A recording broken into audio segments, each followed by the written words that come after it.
Good evening. Welcome to the Southbridge Town Council meeting of Monday, January 27th, 2020. Please rise to the Pledge of Allegiance. I pledge allegiance to the flag of the United States of America and to the republic for which it stands, one nation, under God, indivisible, with liberty and justice for all.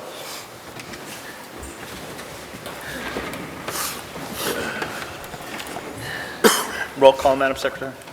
Councillor Adams. Present. Councillor Catrona. Present. Councillor Daniel. Present. Councillor Jovan. Present. Councillor Lazo. Present. Councillor Manna. Present. Councillor Marquetti. Present. Councillor Nash. Present. Councillor Steves. Present. All members present. Item 3, consider and accept the Town Council minutes of Monday, January 13th, 2020. Is there a motion? So moved. Second. Any errors, corrections, or omissions? Council Marquetti? I have a question about minutes. It's not about these minutes. Do you want me to wait till Councilors Forum, or can I bring it up right now? Yeah, if it's not on regards to this minutes, if you want to hold to them. All right, thank you. Thank you. Any errors, corrections, or omissions on this? Seeing none, all those in favor? Opposed, unanimous, all present. Item 4, subcommittee reports, general government. We haven't had a meeting lately. I'm scheduling one for either the 5th or the 4th tentatively at 7 p.m. Several items, including the airport item and Pat's bylaw and several other things. I'll let you know more details when we post it. Thank you. Department of Public Works, Councilor Lazo? No, I mean Councilor Nash, I'm sorry. Thank you, Mr. Chairman, through you. Nothing on tonight's agenda from any previous meetings. We've been caught up. No meetings formally scheduled as yet, but per correspondence, Mr. Chairman, I appreciate your indulgence and your assistance should we need one, which will be scheduled by this Thursday for next week ahead of the February 10th council meeting. If not, I will be scheduling for week of February 17th for a few items that I'm ready to bring forward. Thank you. Thank you. Education and Human Services, Councilor Lazo. Yes, we are going to have a meeting on February 4th, 2020 at 6 o'clock. And we will discuss the agenda items from our previous meeting. They're on the agenda tonight. Thank you. Plan and Development, Councilor Adams. Thank you, Mr. Chair. Through you, we had a meeting on 16 January in the Veterans Room. Agenda item number 14 will be discussed this evening. Our next meeting is on January 30th at 6 p.m., discussing the fiscal year 20 CDBG fund. And that's all I have right now. I also had to cancel the February 4th Curbside Advisory Committee. I'll make it up for probably the end of February. Thank you, Councilor. Thank you. Protection of Persons and Property, Councilor Manna.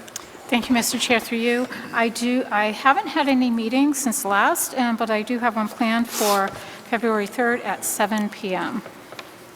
Thank you. Chairman's announcements, a couple items that I have here tonight. Again, I just want to announce that pursuant to the Southbridge Home Rule Charter, Section 5, there's a requirement to have a charter amendment and bylaw review under Section 12-5-2. The chairperson of Town Council shall appoint a charter review committee every 5 years.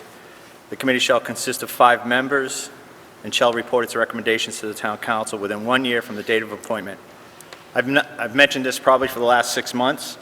Still haven't gotten any residents to step up to this. We really need people to step up for this charter review. The last committee was appointed in April of 2015, so I need to appoint that committee by April of 2020. So we only have a couple more months. So if you are interested, please send in fill out a form in the town manager's office expressing your interest in this. There's a lot of items to review in that, and maybe some changes and tweaks to the charter. It's your opportunity to get involved in the town.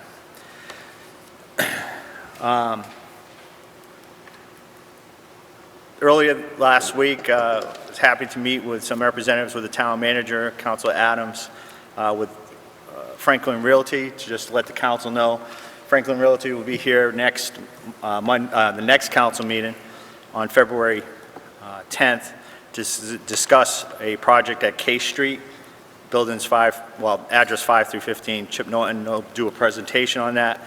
They've put in their application for their tax credits and funding, so they'll be bringing forward a presentation at that time to council. So invite people if they want to. It's an exciting project that's going to go on down there, and it'll really clean up that side of the Franklin Realty property.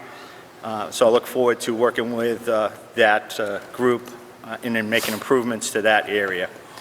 I also had the opportunity, I know Council Adams was with me, but had to leave early. Really excited to meet with the Southbridge Business Partners on January 22nd. There's a great conversation held on a variety of topics. One was the American Optical Museum. I've lived here my whole entire life. My grandparents, my father all worked for American Optical, but I never really appreciated the history that American Optical had to the region. Put out a nice pamphlet as to the American Optical and the museum. It was a great presentation.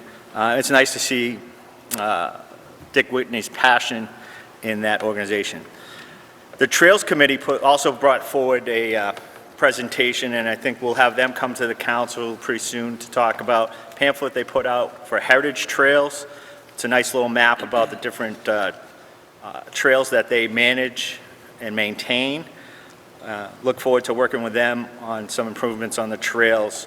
But the brochure was sponsored by Colonial Copy, a local partner with the business partners, and those will be out. And one of the things they talked about, which I think we should get behind, is a discussion of perhaps a walking trail throughout town in the downtown areas where they're looking to put wayfinders in different areas throughout to integrate the trails. So look forward to seeing how that progresses with the business partnership and the Trails Committee. I'm sure other councilors will mention this, but nomination papers are now available for the local election to be held on June 9th. There's a variety of offices that are up for election, 3 town councilor seats, and we know that 2 town councilors have already announced that they will not be seeking re-election for a variety of reasons. I wish them well, thank them for their work on this committee. So we'll have at least 2 new faces. The Board of Assessors has a 1 3-year term. The Housing Authority has a couple of terms. I think the biggest thing, though, is the School Committee has 3 3-year terms and 1 2-year term. So that's a total of 4 individuals for the School Committee. I understand while the School Committee doesn't have any authority right now, I think it would be nice if we got some residents in town that have a passion for education and want to see improvements in the schools to step up and run for that post, because as we work with the state to come out of any receivership, we're already in the 4th year of receivership. They just recently renewed their turnaround plan. One of the main things that the state's going to be looking for is a functioning school committee with individuals on it, and with 4 open seats, that's the majority of the school committee. We really do need residents to step up and become part of that change so that we can quickly work with the state to come out of that receivership. So anybody that's interested, please seek nomination papers. In regards to the receivership, there's been a request, and I think it's good. We are scheduling the receiver to be here on the February 10th meeting to discuss the state of the schools, to have a conversation with us about where they're at. So that will be scheduled on that meeting. And finally, I received a request from 3 councils pursuant to Section 5 of the town charter, Home Rule Charter, Section 2.5, that requesting a special meeting.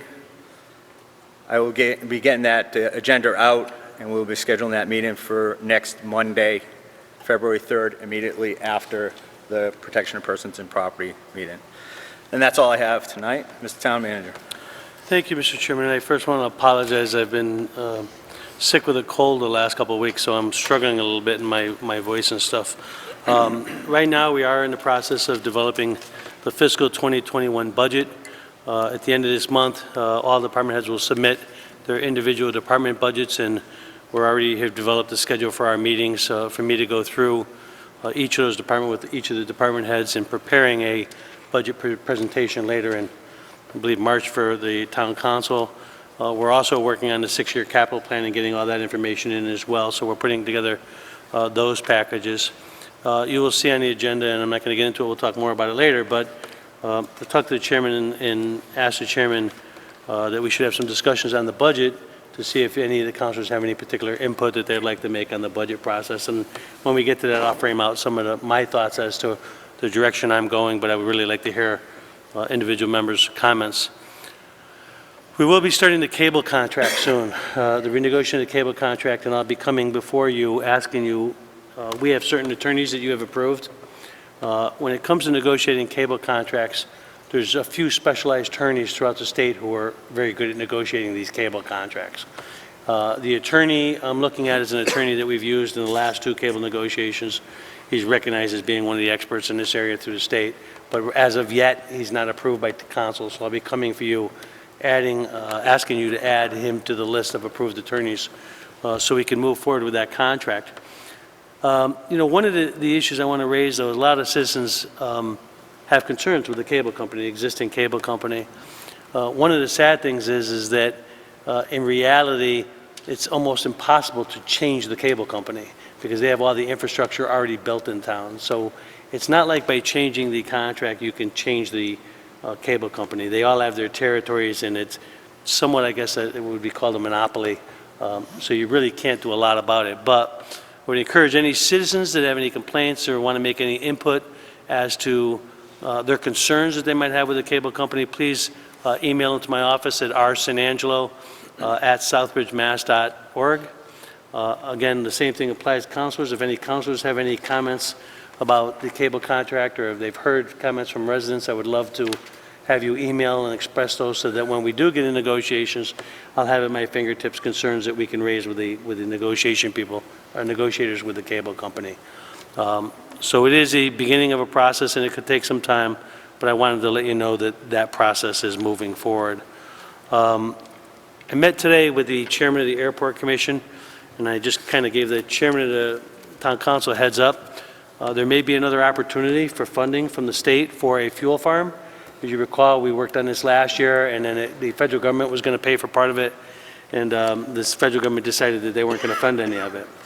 It's a significant project, hundreds of thousands of dollars. The state is saying they may have some money left in their airport type account or transportation account, and they may be able to fund it. The problem is that they have to expend all the money by June 30th of this year, which is another one of those races where can we finish the project by June 30th, which means I'm going to be coming to you looking for you guys to act at lightning speed. And truthfully, I don't like that. I like to give you guys the full documentation, be there. But if we want the money, and we're talking hundreds of thousands of dollars, we might be asked to move faster than we would really like to. But right now, the local share of it, they're proposing is about $76,000. We may have some money already set aside from last year's capital budget. We'll look at that. But it is a project that potentially could have great benefit to us, and God knows we don't want Southbridge to have to pick up the whole cost. So if the state is willing to fund a big chunk of it, then it's something we have to consider in a very serious way. So I've already talked to the general government chairman, and we're going to be scheduling a meeting of that committee to move as fast as we can, trying to get the documentation in by Thursday so we can get it out to you. But just know that it's going to be one of those warp speed kind of decisions we're going to have to make, and if we want to get the funding. And with that, Mr. Chairman, that's all I have for this evening. Thank you. Just if you bear my indulgence for one more thing. Just to let you know, we received some correspondence regarding the 2020 federal census that will be ongoing. I'm sure Council Steves will probably have an update during his councils because he's pretty good on keeping us up on that. But that census will be starting to commence pretty soon. It's important that residents answer that census. We've received some correspondence from the Central Mass Regional Planning Committee looking for our area. We're a hard-to-count community. So we implore anybody to make sure that you get your neighbors, family members, to make sure they answer that census. And the key to this is the fact that the town census just went out. So when they do this, the federal census, we make sure, well, I already answered it. No, they're two separate entities, and it's important because it's estimated that for every person not counted, the town stands to lose $2,500 per person in any funding for any federal programs. So given the makeup of our community, every person needs to be counted, so I'm sure we'll have more dialogue about this later. I had a couple other things, and I'll just wait till Council's forum if nobody else picks up on it. So with that, presentations, there are no presentations this evening. Citizens Forum, are there any Residents that wish to address the council. Thank you, Joe.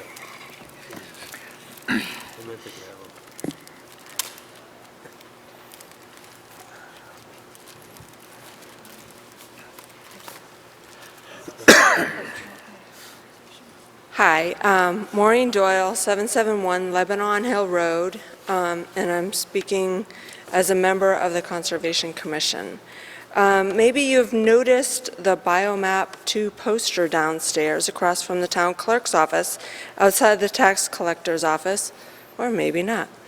Biomap 2 is a compilation of 30 years of work from 3 state agencies: Fish and Game, the Natural Heritage and Endangered Species Program, the Nature Conservancy's Massachusetts program, and they're documenting rare species and ecosystems in conjunction with the spatial data gathered in the 2005 State Wildlife Action Plan, SWAP. So it's an important document. Each rare species, plant or animal, is categorized as endangered, threatened, or of special concern, and some plant species are listed on Biomap as potential conservation interest. If you are interested in learning more about Biomap 2, including finding a poster, finding a summary or technical report, finding information on a specific species or habitat, go to www.mass.gov and search for Biomap 2, which means put that into the little box that they give. So Biomap 2. And if you have like an area of town that you're interested in, you can put that in, or just search the town. Okay, thank you. Thank you. Are there any other residents that wish to address the council? Any others? Seeing none? Item 9, vote to confirm the appointment of Aurelio Olivares to the Commission of Disabilities effective immediately through June 30th, 2021 to fill a vacancy due to a member resignation. So moved. Second. Discussion, Mr. Town Manager? Thank you, Mr. Chairman. I believe she's in the audience today. I had an opportunity to have a great conversation with her about this particular commission. As always, when people get involved with a lot of these boards and commissions, they have their own personal interest. If you looked at her form, the interest form, you will see that she's a social worker by trade, and she's very involved in family issues, but particularly as it relates to children with special needs.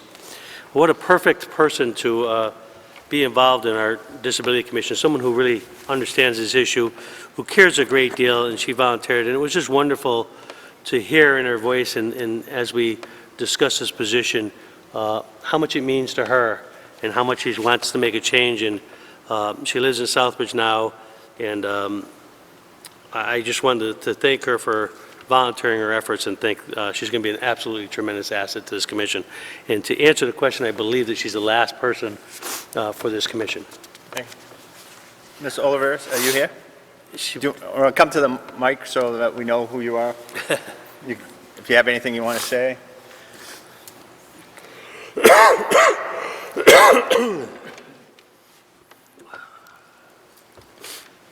Good evening. I didn't have an opportunity to meet maybe some other councilors, so I just want to introduce yourself real quick. Well, as you already know, my name is Irael Oliveras. I'm a resident in 121 Lebanon Street. Besides being a social worker, I'm also a mom of an adult with severe autism. This committee is very dear to my heart because obviously it's a work in progress being an advocate for people with disabilities, and I'm still in that process as of today. Oh, thank you. Well, welcome. Any questions? Is there a recommendation from subcommittee? Ms. Lara. Recommendation, vote unanimous, set subcommittee to appoint. Thank you. Thank Seeing you. no further discussion? All those in favor? Opposed? Unanimous, all present. Thank you and welcome Thank you. aboard. Thank you. Vote to confirm the appointment of James Dyer to the Jacob Edwards Library Board of Trustees effective immediately through June 30th, 2023. Is there a motion? So moved. Second. Discussion? Mr. Town Manager? Thank you, Mr. Chairman. Another, I got to tell you, I'm really impressed with the quality of candidates that we get for these boards and commissions. Jim, what I really loved about Jim, he's a fundraiser by heart. So he has a real ability to help raise money, and I think he's going to be a tremendous asset for the library. He told me his personal experiences about his own use of the library with his family. I believe it was his daughter. They spent a great deal of time. He had some period of time in his life where he was able to stay-at-home dad and learned a lot of lessons. It's very difficult to stay at home and raise a child. Obviously, he did a great job. He works at Sturbridge Village as well. And his whole career, he's been raising money for very good causes. So, again, I think he's going to be a tremendous asset to the library. I welcome to the board, and think he's going to be a great asset to the community. Jim? Welcome, sir. Good evening. Thank you, Mr. Chairman. Thank you, councilors. Thank you, Mr. Manager. James Dyer, 95 Highland Street. I've been a resident of town since 2006. As my credentials on my resume indicate, most of my professional career has been in educational fundraising. I actually had a previous term as a trustee of the Jacob Edwards Library, which was unfortunately disrupted by a career change that made those weekday meetings impossible. But now that my career has brought me back to the Southbridge, Sturbridge area, I have that availability and that interest as well. Very passionate advocate for the library. I feel it's got an important role in educating the constituents and the town in a variety of ways, not the least of which being education, hunger, the drug crisis. I really consider it a real jewel of our community. I'm pleased to be able to serve in this way with the approval of this council. So thank you very much for your consideration. Thank you, Jim. Recommendation, Council Lazo? The recommendation from subcommittee was unanimous to appoint. Thank you. Fran, you have anything to say about your father? No? Okay. All those in favor? Opposed? Unanimous, all present. I have to give her a hard time. She's my neighbor. She lives across the street, so. That's right. Yeah. So, thank you. Vote to confirm the appointment of Melissa Hilly to the local Historic District Study Committee effective immediately through June 30th, 2023, to fill a moved. vacancy due to the member resignation. Second. Motion and a second. Council Lazo moved it. Okay. Ms. Town Manager. Thank you, Mr. Chairman. I had an opportunity to discuss this board with Melissa as well. She's wanted by the chairman of the committee. She has the support of Steve Brady. One of the great things is she's a lifelong Southbridge resident, so she knows the community very well, has a very big interest in history, and also serves as a real estate agent in town. So that's a really good asset when you actually know properties and understand the market value and why it's important to keep a historical part of your community and how that adds to the overall value of the town. I think is really important. So again, I thank her for her wish to be on this board and think she'll be an asset to the community. Thank you. Council Adams? Yes. Yeah, thank you, Mr. Chair. Real quick, I just wanted to mention Missy real fast because I taught with her over at Trinity Catholic Academy as well. She takes the little ones, and God love her for doing that because I've sat in her classes before, and I've run out of her classes as well. So I think she'll do a true honor to our town, and like the town manager said, lifelong resident, her family's been here forever, know her son very well, and I have confidence that she's going to do great things for the town. So I appreciate her volunteering for this position. Not that she doesn't have anything else better to do either. She's a pretty busy lady. So, Missy? She was instructed to have a speech, but. My 30-page Poor report. Miss Hilly. I give her a hard time every morning when I drop my niece off at school. Yes, yes, and you told me I had my 30-page report had to be ready for tonight. You pretty much said what I have been a lifelong resident of Southbridge. My family has, my parents, my Pepe came from Canada. I love our town. I'm one of its biggest proponents. I've been a real estate agent in town for Aucoin Ryan Realty for 22 years. And when I was approached to be on this study committee, I felt this is something I could contribute to. I might have some knowledge about business owners, homeowners, how they might feel about having a historic committee district. And thank you for having me. Thank you. Just for the record, Mr. Chairman, none of these people, all of them were told that they didn't have to come to town council tonight. So all three of them are here, committed to be here, and it was something they were required to do. So I think that speaks volume to their commitment to the town. I would Councilor. I would like to disagree. Mr. Jovan ordered. I was sitting there, and I saw that happen. I didn't say anything, but, Mr. Chairman, just a quick comment before I give you the recommendation. This is not just somebody from Southbridge, I mean, many residents. She's been here forever. But even more important, she's related to the late, great powerhouse state representative and part of the chairman of the Ways and Means back in the day, Leo Canoia. The family goes back many years in politics and serving the town of Southbridge back in the day when it was known as the Canoia era, the Benoit era. And I just want you to know that the subcommittee appointment was voted unanimously to confirm. Thank you. Thank you, Councilor. Any further discussion? All those in favor? Opposed? Unanimous, all present. Thank you, Ms. Hill. Thank you. You have a good night. You too. Thank you. Thank you. Item 12, vote to accept a donation of $116.18 from Sturbridge Coffee Roasters to be used for holiday visions. There's a motion by Councilor Catrona. Second. Motion and second. Discussion? This is part of those ongoing donations that we get that need to be accepted to that account. So, with no further discussion, all those in favor? Opposed? Unanimous, all present. Item 13, vote to declare as surplus 14 cafeteria tables from Charlton Street School and approve that the town dispose, donate, or sell these tables. Is there a motion? So move. Second. All right, discussion? Councilor Lazo? The recommendation at subcommittee, after much discussion, that the tables didn't look that worn out. But then it was explained to us that, I guess there's a grant that came in and the money has to be spent, but the tables look immaculate, so, but it was voted unanimously to confirm the surplus, to confirm it to be a surplus. Thank you. Thank you. Any further discussion? Seeing none, all those in favor? Opposed? Unanimous, all present. Item 14, vote to ratify the contract with the Nunez Company, in the amount of $123,643 as advised by GCG Associates, project engineers for the Central Street parking lot, contingent on receipt of the signed contract and proofs of correspondent insurance and bonding requirements. Is there a motion? So moved. Second. Discussion? Councilor Adams. Thank you, Mr. Chair. This came through my subcommittee. It was voted, actually, that was on the 16th of January. It was voted 4-1. One not recommending. For approval? Okay, thank you.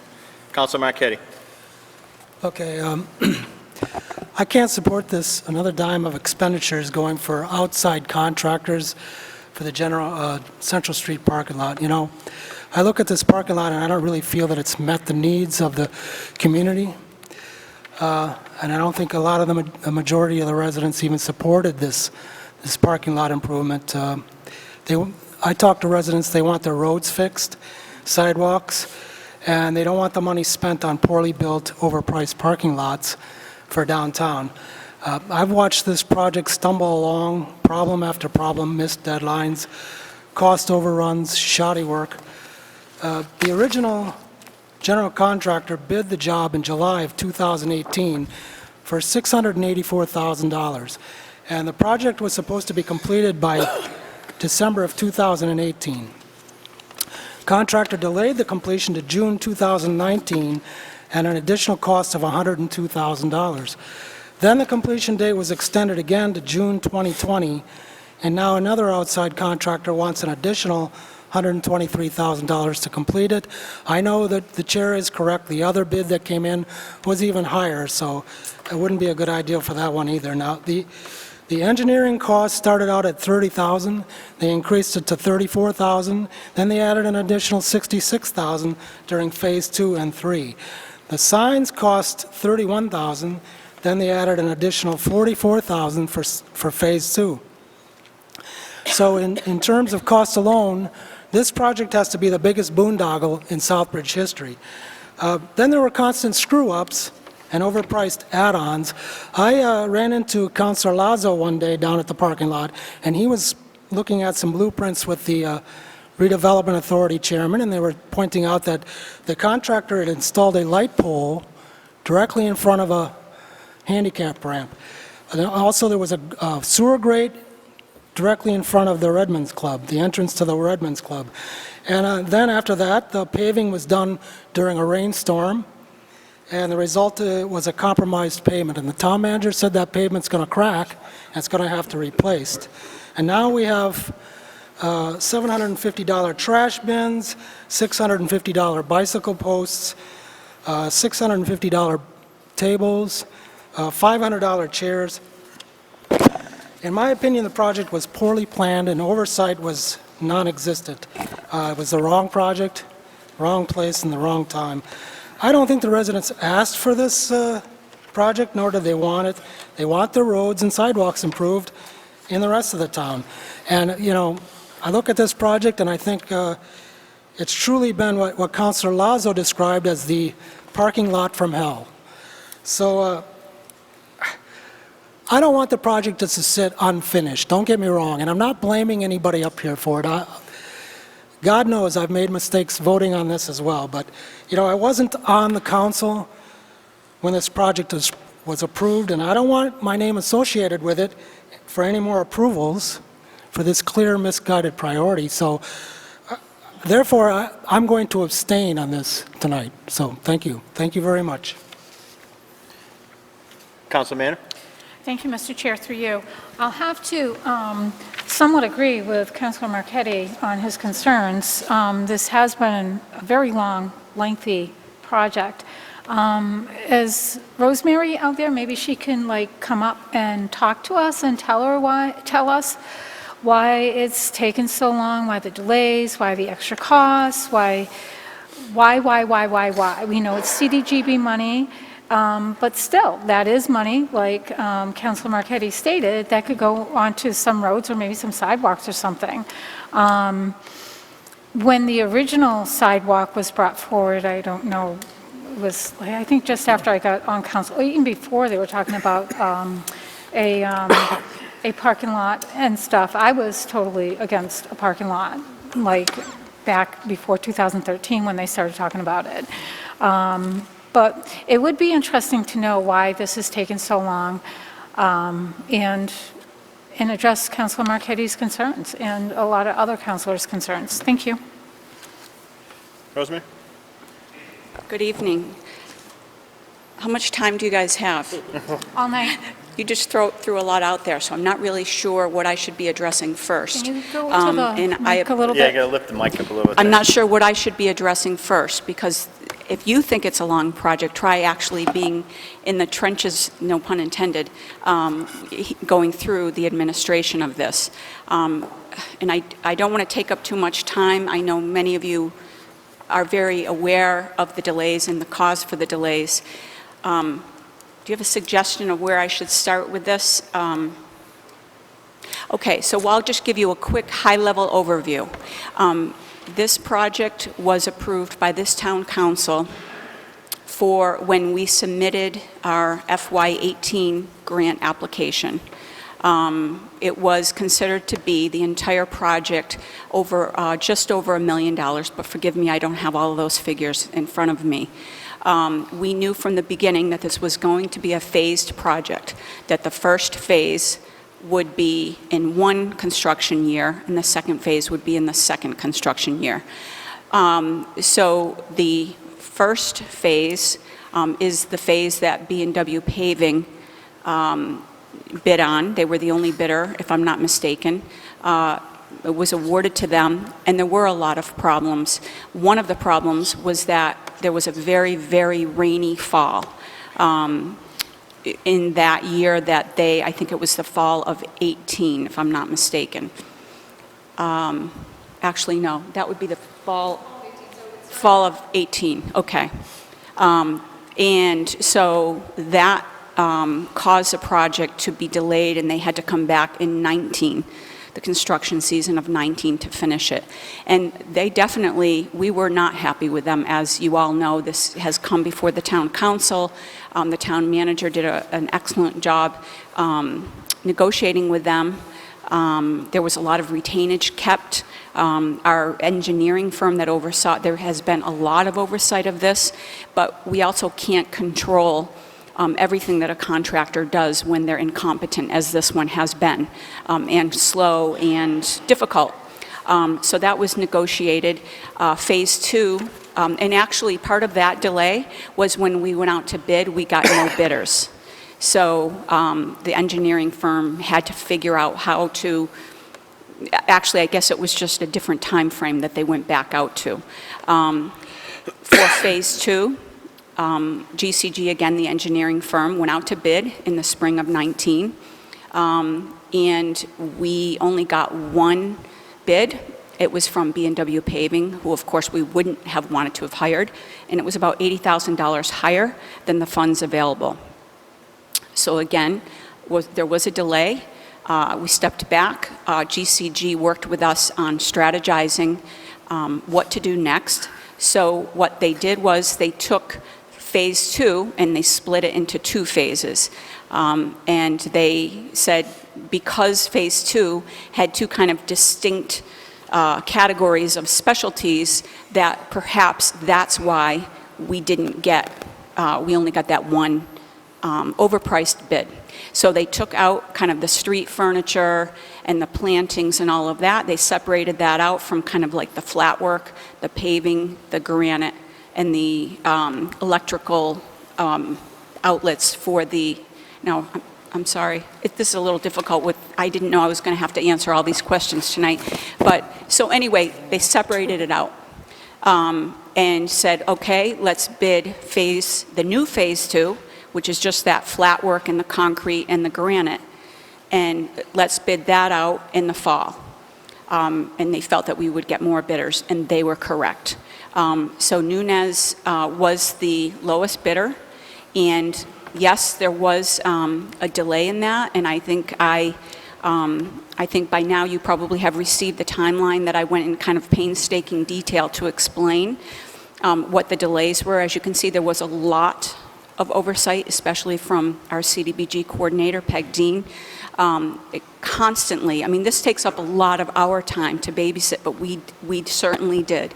And as you can see, we were checking in almost daily, and that was a problem. And I think part of it was because I think a lot of communities do not look at the detail of what they ask for insurance and what actually comes in from contractors. That's what we've heard.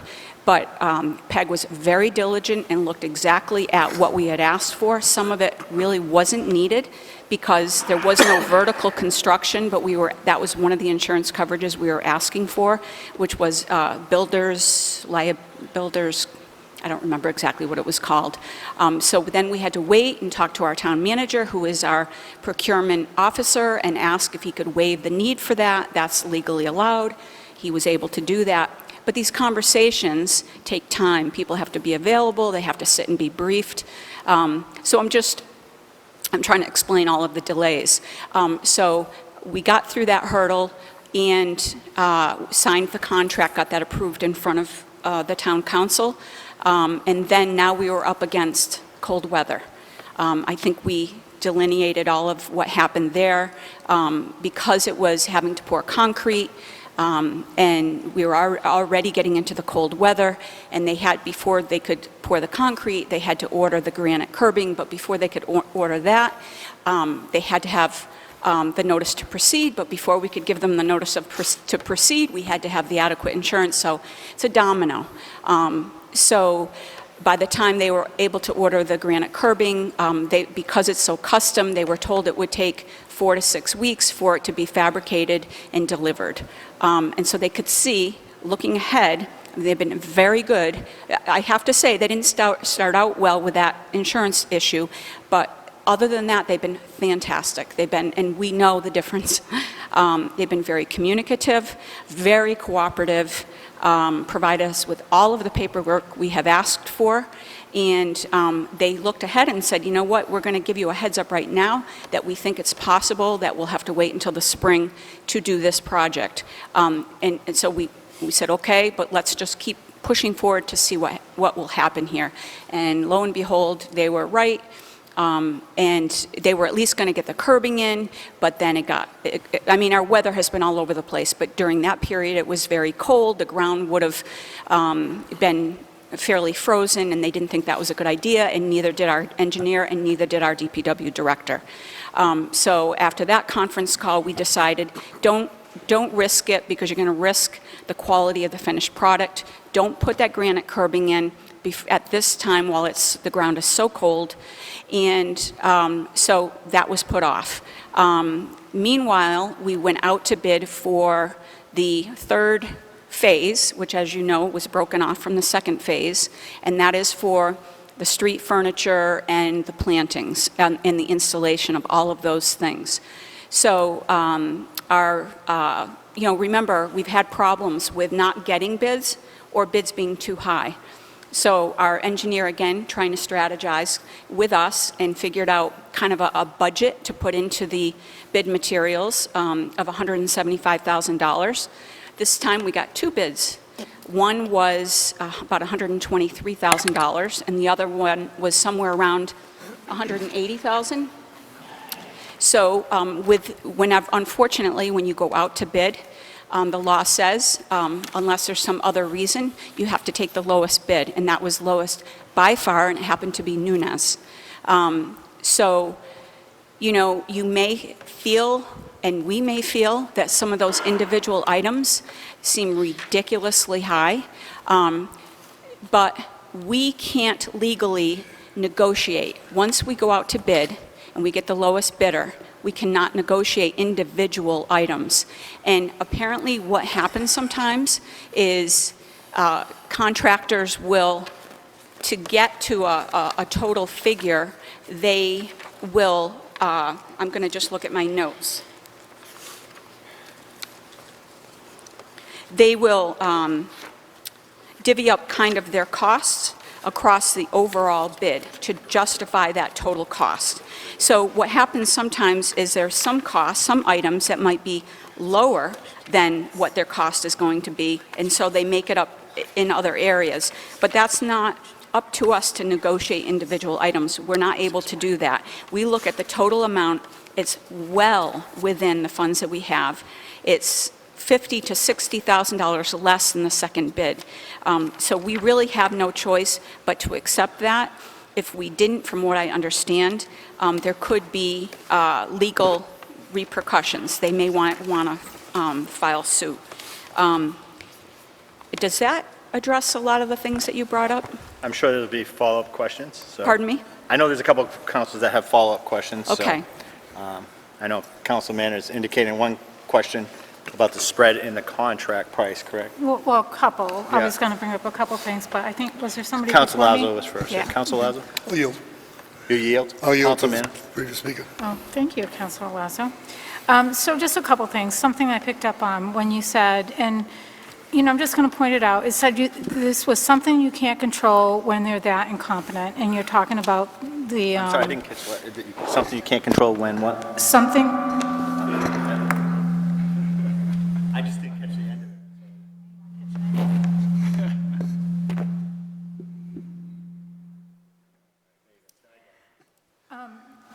Thank you. So it was something I picked up on when you were talking, and you said, when you were explaining the situation, and you said it's something that you can't control when they're that incompetent. And I believe you were talking about the contractors. So, okay, so, I mean, the question to me came to mind was, well, where's the oversight? If they're that incompetent, where's the oversight, and why didn't we get rid of them? I mean, apparently they must have broken something in the contract if they were that incompetent. And then I have a question about, I was questioning the huge discrepancy in the bids. I mean, because one was like 57,000, the one that you took, Noonan's, was $57,132 lower than Edward Page Corporation. Why, you don't know why there's such a huge... I mean, when we compare, do you want me to answer that question first? Because that's a simpler one. Sure. Okay. When we compared it, the difference seems to be the amount of the bid that they put into the miscellaneous at the end, which is kind of a catch-all. I can't say why. I don't know. But that's where the difference seems to be. Now, this is, this concerns me because of, like, I don't know, just the work or the, whatever, like, the materials that they bought. I'm just, like, that just concerns me, that's all. I think one of the comments that I think we discussed at the subcommittee meeting, which may be a possibility, and perhaps Council Lazo can echo this, I'm not sure, is the fact that Nunez had already bid Phase 2 and is going to be on site, so they're going to be doing that third phase in conjunction with the first phase. So there's no, the cost that normally would be associated with getting on site and bringing their equipment on and all that, that equipment's going to be already there. So they may have been, I don't know if that's a possibility or not, but Council Lazo? I don't know the turn of events, and I thank you for coming in front of us to give us the turn of events. I'm in construction, and when someone says there are some things we can't control, I have an issue with that. That means there's a management breakdown.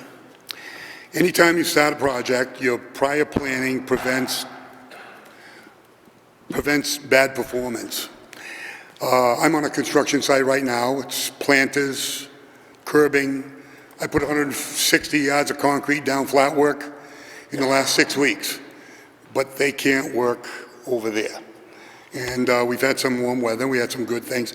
I don't want to beat this to death. I call it the parking lot from hell, but when someone tells me they can't control it, one, you know the regulations. I think our economic development department is upwards towards $1 million to operate. We have a town manager, we have a town engineer. We should have oversight on this construction project. When they paved in the rain, another bad move, it needed oversight. And the oversight showed up late. And then they continued to pave in the rain and give us a little bit of money back. This parking lot, I call the parking lot from hell because it continuously drags. I agree with Councilor Marquetti on all fronts. $700 trash receptacles. I mean, it just doesn't stop. I'm voting for this tonight. I'm not abstaining. I'm not saying no. I want this thing finished. It's ugly. We lost parking spaces. When I say ugly, I mean the process. The parking lot, when it's done, will look wonderful. No one will know the hell we went through to get it done, or how much money we wasted to get it done, and how many excuses we keep hearing about why it's not done. The bottom line comes down to is shame on Southbridge. I'm not going to go beat up Nunez or anybody else. You allow, or we allow, a contractor to walk all over us, shame on us. I'm not going to point the finger and blame this one and that one. I wasn't here when it started. I wish I was. When you do a parking lot, and depending on what the intent of the parking lot reevaluation or redo was it for more parking? No. We lost parking spaces. Was it for beautification? Yes. Was it to facelift the area? Yes.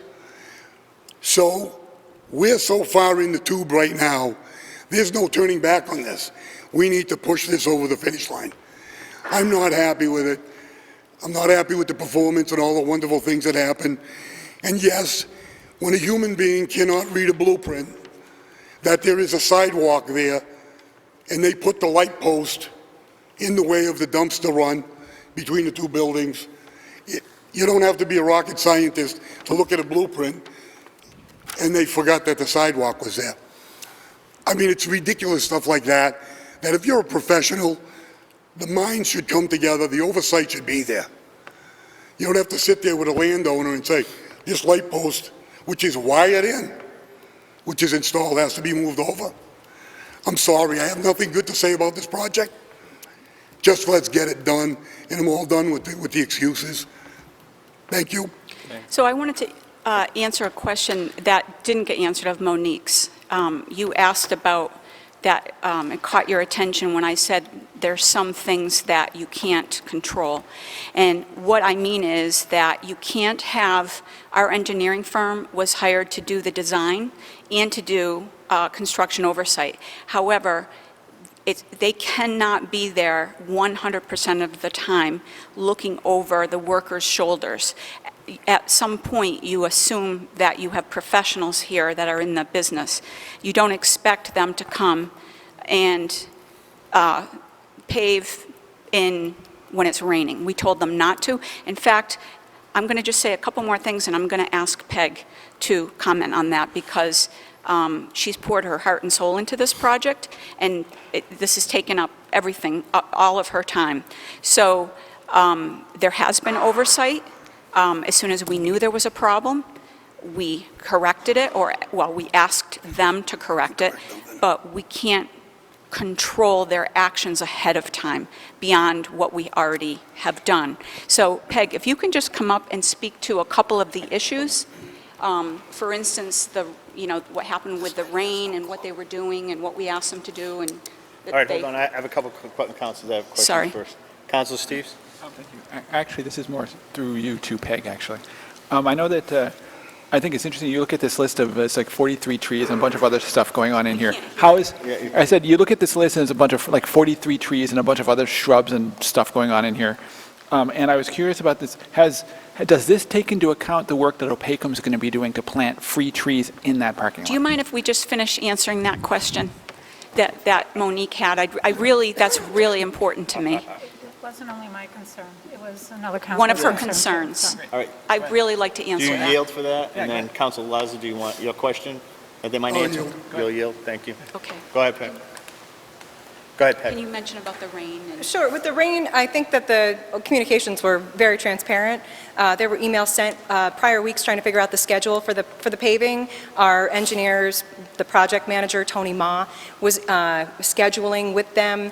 Allegedly, because of the forecast, they were putting it off. We were working up against the June 30 deadline, and so we were trying to get it done as quickly as possible. And as Rosemary said, it was our understanding that they were not going to pave that day. And as soon as it was detected, we thanked the citizen that was able to report it to try to prevent it in the future, or to try to prevent it going from any further. But I don't think we have much more that we could say. It's all out there. With regards to the question about the installation of the plants, that bid is all very clear in the bid that it's just the installation of whatever plants and not the actual furnishing of plants that were being donated by OPACOM. As is with the street furnishing, we're purchasing the street furnishing outside of the bid, which is part of the reason why it's also coming in lower. With regards to one of the very first comments from Councilor Marchetti, there was a question about the $102,000 change order in the initial phase 1 in grant year, fiscal year 17, which hasn't necessarily been discussed much, but that was for us to include, we raised free cash, $195,000, to be able to add on lights.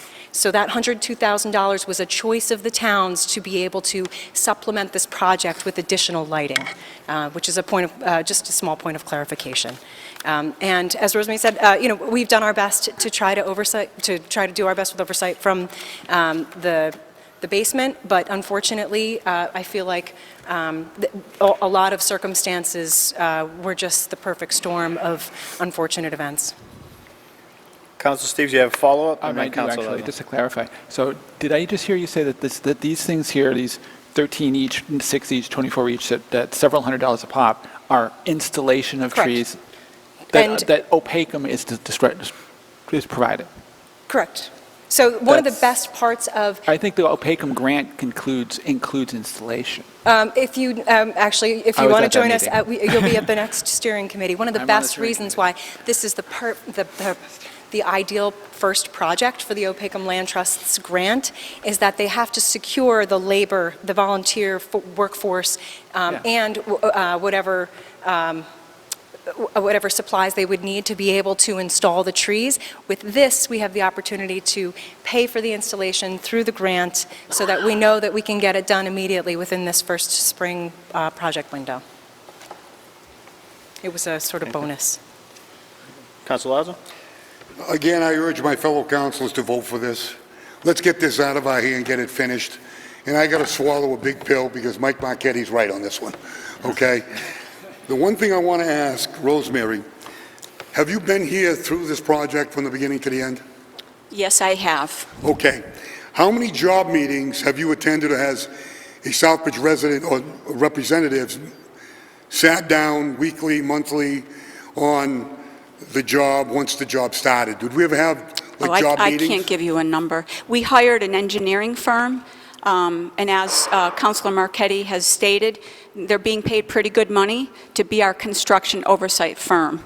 So we meet with them regularly, and we meet with the construction firm at the very beginning and then at different points during the project. I can't So there wasn't really- anybody or any mini committee or local group that was involved with this engineer that was hired for oversight? A local group? I'm Yeah, sure. somebody, let me give you a for instance. Okay. Mr. Jovian can relate to what I'm going to say. We built a $64 million high school. I was on chairman of the building committee and he was a member. We went to meetings, I went to meetings weekly, Yeah. okay? And we sat with the construction crew on where we are, where we're going to be, how long is it going to take, and change orders and everything. Yeah. We were 6 months early, on time, under budget.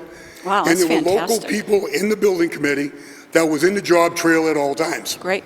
For me, when you look at a $64 million project and the concrete piers didn't test out, I was sitting there to say, they got to come out. Right. And Chris Clark, the town manager, was in that room saying, we didn't get what we wanted. If we engineering-wise cannot adjust this with steel plates, they got to come out. Throughout the project, we dealt with those bumps in the road, ironed them out and kept going. Never stopped the project, never had to hear excuses because Consigli was a very, very highly respected company. So when I talk about accountability and prior planning, that's the kind of concept that I'm used to. So when I see this parking lot that I call from hell, and it's a very small project, what's the total cost of this project again? It's just over 1 million, but I can't give you the Okay. exact. Do you $1 have million that? project, Right. and look at what's happened to this little $1 million project. So for me, the lack of oversight on behalf of the town, whether it be the council, the manager, or whoever, when you say you can't stop somebody, I know the building inspector knows he can put a cease and desist on something that's not being done correctly as per his building code. Now, in the parking lot, when you turn around and say, what is the code? And we just hired a gentleman in the office, well qualified, to look at asphalt and understand the testing of it. That's the type of oversight that you need on these job sites. Economic development's great when you're doing the paperwork, but when it comes to boots on the ground and in the field, we need oversight. And if we paid the engineer to do it wrong, I hope we didn't pay him in full. So we paid an engineer to do the design and construction oversight, and they're the experts, so they would know all of this. Like you said, you know, we're not construction experts, so that was their job. And Did you pay him already? We have paid them as they have billed us, all the way So through. there hasn't been any penalty clause on them for a lack of performance? For the engineering firm? Yeah, that you hired to oversee No. it? When they found that there were things wrong, they immediately addressed them. Well, then why didn't they start paving in the middle of the rainstorm? The damage had been done. They told them not to pave, and then they did, and then they were told to cease and desist. And then we just said the parking lot will fall apart a little earlier than usual. We'll get a little money back, and the problem's solved, and the engineer continues on the same project. He would have been fired under the high school. Thank you. Thank you. Mr. Murch? I'm the chairman of the Redevelopment Authority. I was actually appointed December of 2018, and this was the first project that we had oversight on, and we've been working with this project since my appointment to the board. I became chair in August. I had brought up a multitude, through the first initial bids, through Phase 2, this ended up getting split up into 2 phases, part of it becoming Phase 3. There were a lot of fiscal concerns. For me, there's always a question on whether or not somebody's doing their job right. regardless. I don't care if you're the most highly regarded construction company in the state of Massachusetts, I'm going to have a question on whether or not you can do your job right. I feel that's our job as government officials, is to have that questionality and make sure that we're ensuring that the project's being done properly.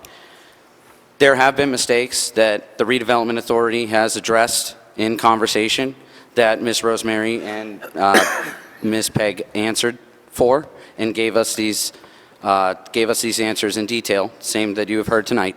So through discussion and asking questions, the Redevelopment Authority has proceeded forward with the project and pushing out these bids. We actually cut some of the landscaping and some of the hardscapes because of budget overruns. We didn't want to have a project we couldn't pay for. Considering those were a lot of the more expensive components of the project, we did curb back some of those. We've been trying to be conservative as far as with the funds that we have to still try to get a high-quality parking lot. This was meant to draw private investment as part of the urban renewal plan. It was actually supposed to be a parking garage so that the front-facing buildings onto Main Street had ADA accessibility to all 3 levels. That ended up not being proceeded through, and we ended up going with the Central Street parking lot idea, with also the principle of private business setting up where that CarQuest and local convenience store is right across from the depot. That's what the design of the project was. Things have changed with the Central Street the Central Street Fire Station coming into fruition, but it's an investment it's an investment that we're making to try to bring more business into it, and I'm glad that the council seems to be, a lot of councilors do seem to be in support of it. Yeah, it's been 13 months that I've been overseeing this project, and I am looking forward to overseeing a new one in the Redevelopment Authority, but anything that's worth it isn't easy, and it does take time. Municipalities always run into bumps here and there, but we can't let it be the focal point of the discussion, and we need to focus on the end game, which is that finished beautification right directly in the center of town, and we still have more to do. This is just a piece of that. We got to keep looking forward. There's years down the line of redevelopment that we still have to do. This is just one step. Thank you, thank you, Mr. Mayor. Couple of comments that I have. Is there anybody else? Just quick comment. Go ahead. Don't take this wrong. It's not a redevelopment did something wrong. It's we as a community, when we do a project, we all got to take ownership. Even though I was not directly involved, I think if you know the history of the bad projects, when our elementary schools went into a receivership and we had to get it done under the bond, or the successful high school project that was on time or under budget. When you see a bad project and you see a good project, whether you be on a redevelopment authority or you're at the economic development portion, you try and learn by the bad things and learn by the good things. But to sit here and to praise that is a misstatement. The performance on this. When it's all said and done, I think everybody will be happy with the Central Street parking lot. But the thing is, the lesson is in the road to completion. When you're in an office pushing a pencil, that's one thing. When you're in the field, that's where it happens. Thank you. Councilman Marquette, you had something to say? No, that's fine. I yield. Thank you. I yield. Thank you. That was fine. Thank you. Thank you. All right, just finally, first up, as a counselor, you know, as the leaders of our community, we own the projects that were either planned ahead of us. You know, many of us weren't here when it was first planned, but we own the project. I commend Councilor Adams and the Planning and Development Subcommittee. He's led that subcommittee for 2 years. His subcommittee has worked very hard, and under his leadership, he has worked very hard to bring information to this council to make sure that we get that project done, and I commend him. Peg wasn't here when this project was planned either. I commend you know, the work of that office to try to get this project done. I agree with my colleague, Councilor Lazo. It has to get done. We may not like how the bidding went. We may not like the prices, but we live in a state that requires procurement procedures. We have to live by those procurement procedures. Went out to bid. We hired an engineer to design it. We hired an engineer to write the specs. They put the specs out. The bid was posted. It was awarded by our Chief Procurement Office and the Manager's Office. We own the project. It's under budget. Well, it's within the budget that was allocated for this. We have no reason to disqualify the most responsible bid that was received based on those bid specifications. I'd urge my fellow councilors, pass the project, continue our oversight on the project, and make sure that it gets done. With that, is there anything further from any councilors? Councilor Nash. Thank you, Mr. Chairman. Can you hear me? I know we've had some issues with the mics tonight. Usually I'm loud enough. And I'm not going to beat a dead horse, but I want to go back to a point that Councilor Marchetti had initially made. Maybe I misunderstood it, but I'll have a couple of questions for the Economic Development Director, who I know was here at the time, before I make a point, after I ask a couple of questions, if you'll indulge me through you, Mr. Chairman. Yeah. And the point, I think, is about what our priorities are and what the community wants. I think the statement was made that the community wants roads. I don't disagree. We want roads. So through you to the Economic Development Director, Ms. Scrivens, was this particular project for Phase 1 submitted in the application process for the CDBG grant for 2018? Or 2017? 17. 2017. Did we vet the matter as a matter of public interest for public comment through a public hearing? Yes. Where the general public, town councilors, and anyone else had an opportunity to speculate, comment, or offer alternatives? Yes, it Was I was- at those meetings? Pardon me? I think I was at those meetings. Yes, public Okay. hearing, and then All right. a P&D subcommittee meeting and town council. My point is, the general public and members of this council, as councilors then, or as members of the general public at that point in time, had an opportunity to speak up, offer comment or alternatives. Whether or not we did is really not something I can speculate on here Right. at this point. But that point is made. Yes, we all want roads. We have had an opportunity to look at this project. We understood back in 2017 or 2018 that this would be a long process. I, for one, don't look at this as simple a matter as, oh, we should have spent the money on roads. Those of us that have been responsible for making decisions and voting for the last 3 years take into account the fact, as Mr. Murch had mentioned, the urban renewal plan, the economic development plan, the master plan. Yes. All the things that go into what we need to do as a council to move this community forward. I take a little issue when we say we're not doing our job, because we're doing our job and we're trying really hard to be vigilant and diligent. I commend the Economic Development Office for the decisions that we have made as a council to support the direction that was offered, that was either with or without alternatives presented. I think that we've done a fairly good job at that. Yes, we've had issues during this particular project. The matter at hand is about Phase 3. I don't have an issue. I think it's time to close it out, but I want this community to understand it's a lot more than just spending money on roads. This has been a long-term developed project that we all had the opportunity to speculate on. I think I was there. I think I offered comment. I think I reviewed the project. I reviewed all of the plans that may be sitting on a shelf somewhere now. And I, for one, want to move this community forward. And I don't want to just sit here and create hysteria talking about how we should have spent this money on roads. That was not the intent when we started this project. It is not our intent now. We've got to close this out. And I think what I've heard tonight is just about enough. It's time to just get it done. We spent the last more than a half hour, I think, on an item that just makes us look bad, and we don't need that in this community. Thank you. Councilor Lazo? I agree with the previous speaker. A lot of hard work went into this, but there were a lot of mistakes on the way. And the one thing you can't do when there are mistakes is stick your head in the sand and be a public relations guy. And sit here and say, things are wonderful. The Wells Project, things are wonderful. We're going into our 6-year renewals. Things are wonderful. Look at our roads. Things are wonderful.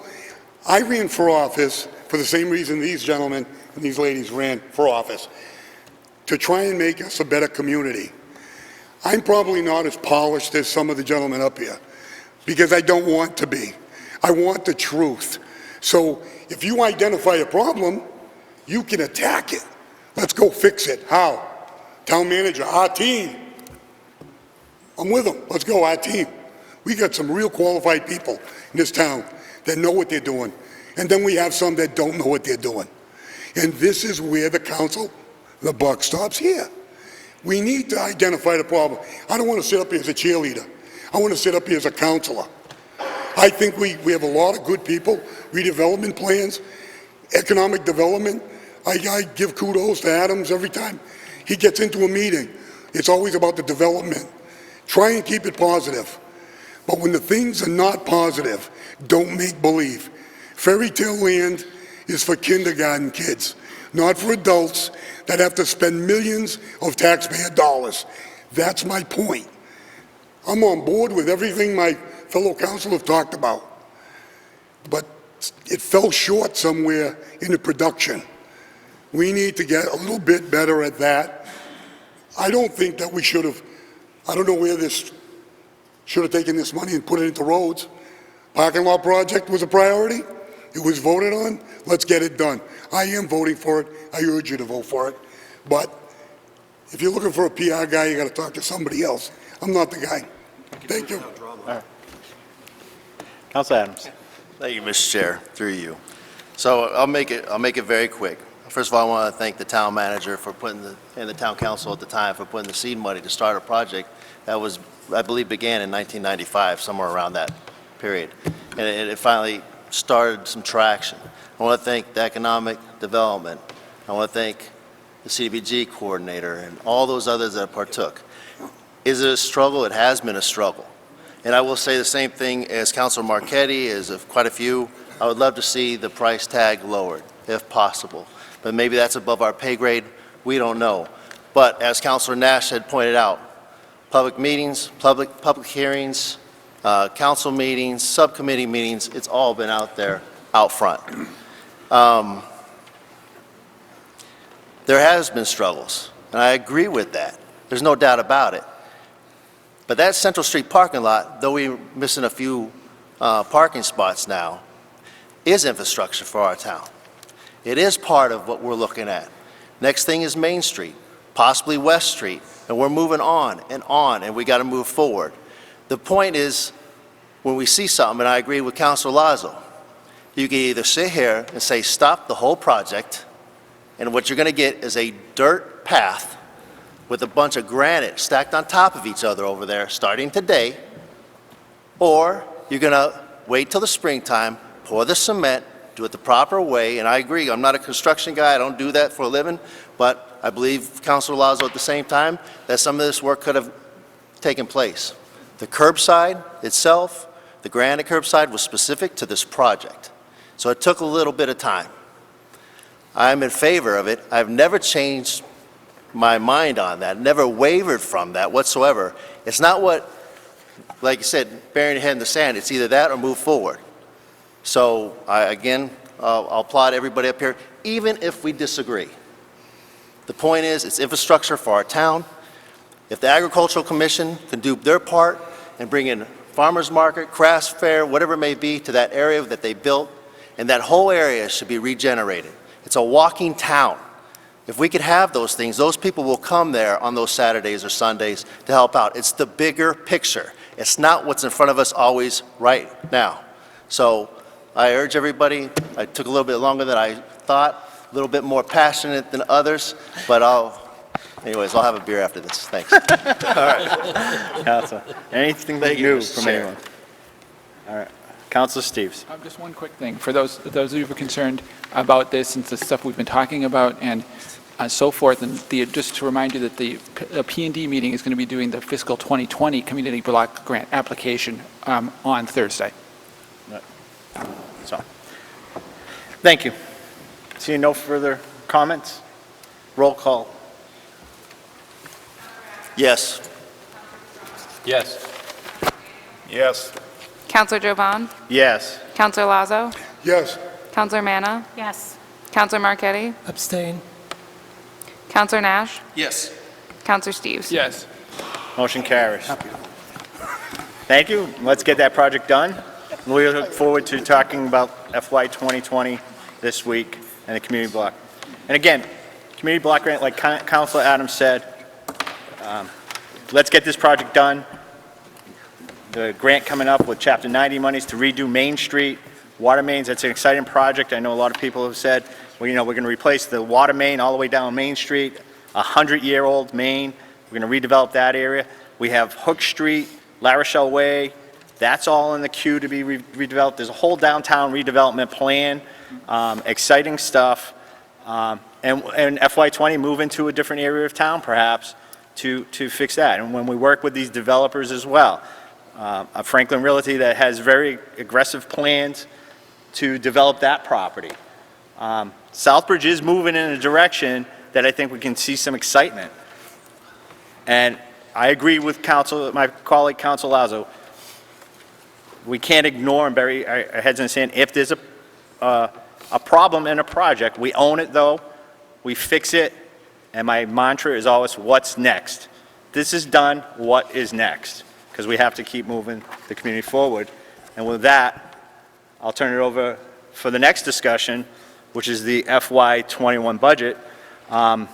Originally, I had planned on scheduling a special town council meeting to discuss the FY21 budget, but feeling that this agenda seemed a little light outside of the CDBG conversation, figured we could have a conversation to talk with the manager about what FY21 budget will look like, so that we're not in a position, I think last year was my first budget session being on a council side. It's a little different than the school committee process that Council Lazo and I were very familiar with. School committee budget, as a school committee, we were very intimately involved in the development of that budget. And it seems on the council side, it really is that the council sits back and just waits for the manager to dump it on the desk.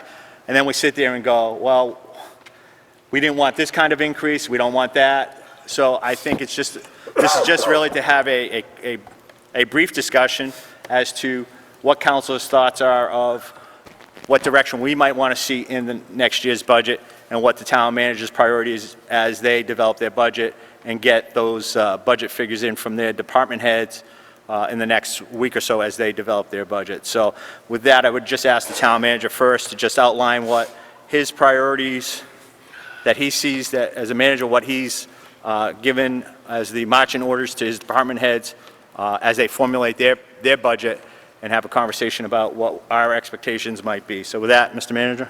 Thank you, Mr. Chairman. I appreciate the opportunity to have this conversation. Going on my fifth year, well, we're in my fifth year here, and over the last 4 years, the budgets have been always what I would call very conservative. Not necessarily because I choose it, although I'm naturally a conservative, but because we've just been limited on the amount of money we had. We had to fix some significant problems as it relates to how we use free cash, and obviously we had the landfill issues. So we've had to really put the squeeze on all department heads to really do what's called a current services budget. In other words, I don't think anyone was really interested in reducing the services to the town, but we didn't have a lot of money to increase them either. So we've been very conservative. We tried to stay as close as we can within, well, we've stayed under 2.5, but also we tried to stay as close as we can to about a 2.5% a year budget increase, because we're trying to balance, even with the fact that we lost millions of Casella money, we really can't hammer the residents of the town with high taxes increases because they simply can't afford it. So we've kept taxes modest over the last 4 years, and we've made some tremendous changes. And what I'm proud about in this budget and the budgets before is right now we have what I would say is a very stable budget. It's all built on regular annual revenues and not one-time revenues, which I think is really good. One of the things I've tried to do, and we're going to be doing, or my attempt to do this year, is to, obviously first we're going to stay within the levy limit, which is Proposition 2.5. Second, my goal is to keep tax increase under 2.5%, above, and of course you add on new growth, but that's the overall goal. If we can do better, that's great. Another major change, you remember last year we fixed some accounts that were underfunded, and we tried to, a number of councils said, how come we're spending 30 grand more than what the accounts budgeted for? Because there was some wacky budgeting going on, and some department heads were underfunding their accounts and moving money around through the year. So in the last budget cycle, we fixed a lot of that. We had a lot of conversation about that, and we fixed a lot of those accounts. One of the problems that the town had in the past is that we really hadn't had a lot of money for capital items. And that's really going to be a big discussion, even going forward, is how do we protect the infrastructure of our community, right? And there are a lot of our buildings that we really haven't invested a lot of money to. I think the chairman has done a great job in trying to bring forward the fire station building, But we have other problems too. This town hall has big infrastructure needs. We have some needs at DPW. We've been trying to fix up the library, so we're moving in a positive direction that way. But we've got to deal with the long-term infrastructure needs. And the reason I'm talking about that is because I'm going to be proposing something in this budget I think is critical as it relates to those infrastructure needs. But in the capital budget, you know we have the long-term capital budget. Those are items that are above $10,000. A lot of times we get these small capital requests for $2,000, $3,000, $4,000, and we're like, where do we put these things? It's too small for free cash allocations and too small for the capital budget. What do we do with them? Some of the budgets had some small capital items in them. DPW, for instance, the water and sewer had already built that in, but there's a number of departments that had no place for small capital items. So this year I'm trying to build within this department's small capital budgets at the end of each budget that you can look at. So if you need to buy a file cabinet, if you need to buy, a new typewriter or whatever it is, you have some funds for that. So for the first year, you're going to see that implemented into our regular budgets, small capital items. Once that's implemented, it stays forever. So we have some money to keep funding those small capital items that we need. So that's going to be a big part, and that's what I requested my department heads at the end of the budget to put in those small capital budget items. Now, as you recall, one of the things that we made a priority on, and I appreciate the town council's efforts on this, and the thing I want to talk about this year, is we all recognize that roads are a priority. Councilor Steves and I have had, I can't tell you how many conversations about roads, and I've had conversations with all of you about that. And last year, for the first year, we added $100,000 to the town budget. So now we have approximately $500,000 in funds from Chapter 90, and we had $100,000 last year of local money. This year, I want to build on that, and we talked about having a 5-year plan, adding $100,000 every year, to eventually we have $1 million in road funds. So this year, one of the things I'm going to be proposing is at least adding another $100,000 to that road budget. So in effect, next year we'll have $700,000 towards roads, and then as we keep going, it'll build. If I can find more, that's where, if I come up with some extra money, that's frankly where I'd like to even go faster if we could, and add more. But that, I'm committing to, going to find a way definitely to get that $100,000 in, so we continue the program that we all talked about. In terms of the town budgets, for years I asked the town, all the town department heads to freeze their budgets. In other words, no increases whatsoever except for labor costs, contractual costs. Last year was the first year I told them they didn't have to do that. This year I didn't tell them that they had to do that either. But we're going to be very close to maintain what I would call a current services budget. In other words, there might be an increase in line item, but it was only to keep services where they are, not to increase them. So budget should be still very conservative by each of the individual departments where, yeah, there might be an increase, but only because the cost of that increase went up, so we have to fund that increase, but no new services involved, okay? So that you should see in the budget. One of the things you guys asked me to do, and I'm not quite sold on it, but I'm going to put it in the budget and we can debate it when we get there, is there's been some discussion about remote access, putting some money in for remote access. And what that means is that if somebody is out of town for business and they want to be involved in a board or commission meeting, if we offer remote access for, let's say, town council, we have to offer it for all boards and commissions. There's some equipment involved in that. The state law requirement is you have to offer it for everybody. So I'm going to put that money in the budget because, actually, I think you put it as my goal and objectives, but it's been enough interest by members of council to let's put some money in for that item. And again, I think we debate that and we decide if we really want to do it or not, depending upon the cost. Our assessor's looking at those numbers and trying to put together a package for that, okay? Obviously, we have to fund the union contracts. The cost of labor are all contractual, so that's going to be part of the budget. One of the big issues I've been talking about with this board for a couple of years, and I'm going to try to get there, is I think we all recognize we have to fund OPEB, other post-employment benefits. And just for those who are watching, what that means is that when somebody retires from the town of Southbridge, the town pays 50% of their insurance costs when they retire. And we have that obligation that we're going to pay that. For a number of years, when we had Casella money, we were putting aside $250,000 a year from Casella funds to do that. When we lost the Casella funds, we reduced it to $150,000. Myself and the chairman had some long talks, and I think the last 2 years we put $150,000 in for OPEB benefits. As you recall, we did the solar project, the town solar project. So far, we raised about $90,000 in revenue from the lease portion. If they all get built before July 1st, we should in the first year raise about $300,000 from that project. I want to allocate, and this is not, it's really, you can't allocate dollars directly to things, but the revenue will go up by 300,000, and it'll slowly decline over 20 years. But I'd like to, if possible, get back to where we fund the $250,000 by using the new revenue from those solars, from the taxes and the leases from that solar project to fund OPEB. Because that's the responsible thing to do. It's a big liability. We have to do it. It's fiscally right. The state wants it. All the towns are trying to do it. So that's one of the things that I'm trying to get at. Really depends upon the timing of when those projects were done. But it is going to be something, depending upon timing, we'll have a discussion if we can afford the 250 or not among all of us for the budget discussion, okay? A big conversation, I recently had a conversation, and the chair was part of it, with the school receiver. As we all know, the state's been generous in providing funding for the next number of years for the school system. The concept of the state is to improve education. So the money being set aside, the added money for the school system, is designed to go into the schools. But the state has made it very clear that they're not just going to give us money, they want a local contribution to go into education every year. And especially the education guys here, the guys that have been on the school committee, realize that you have to put in the minimum education requirement, and we're above that.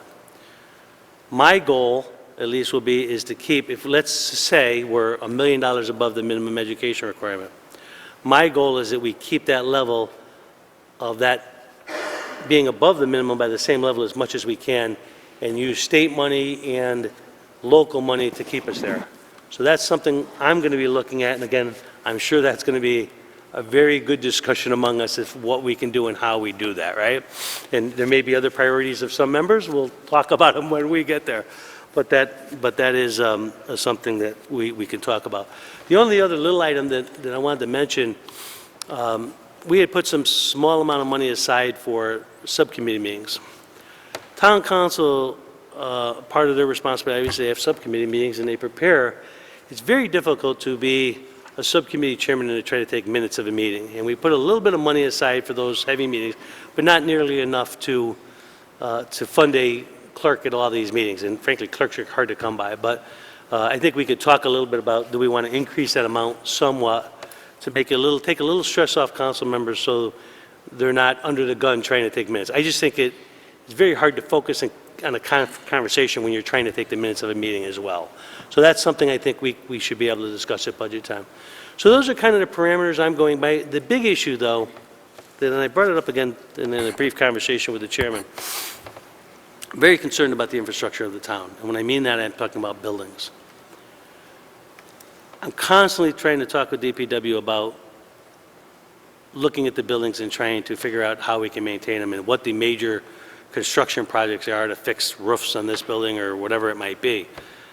DPW just does not have the capacity to have somebody, nor probably the expertise, to have somebody be in a position to do what I would say, requests for proposals, invitations to bid, the construction work that it requires to do the town buildings. I really believe, I've told all departments that I'm not offering any new positions this year.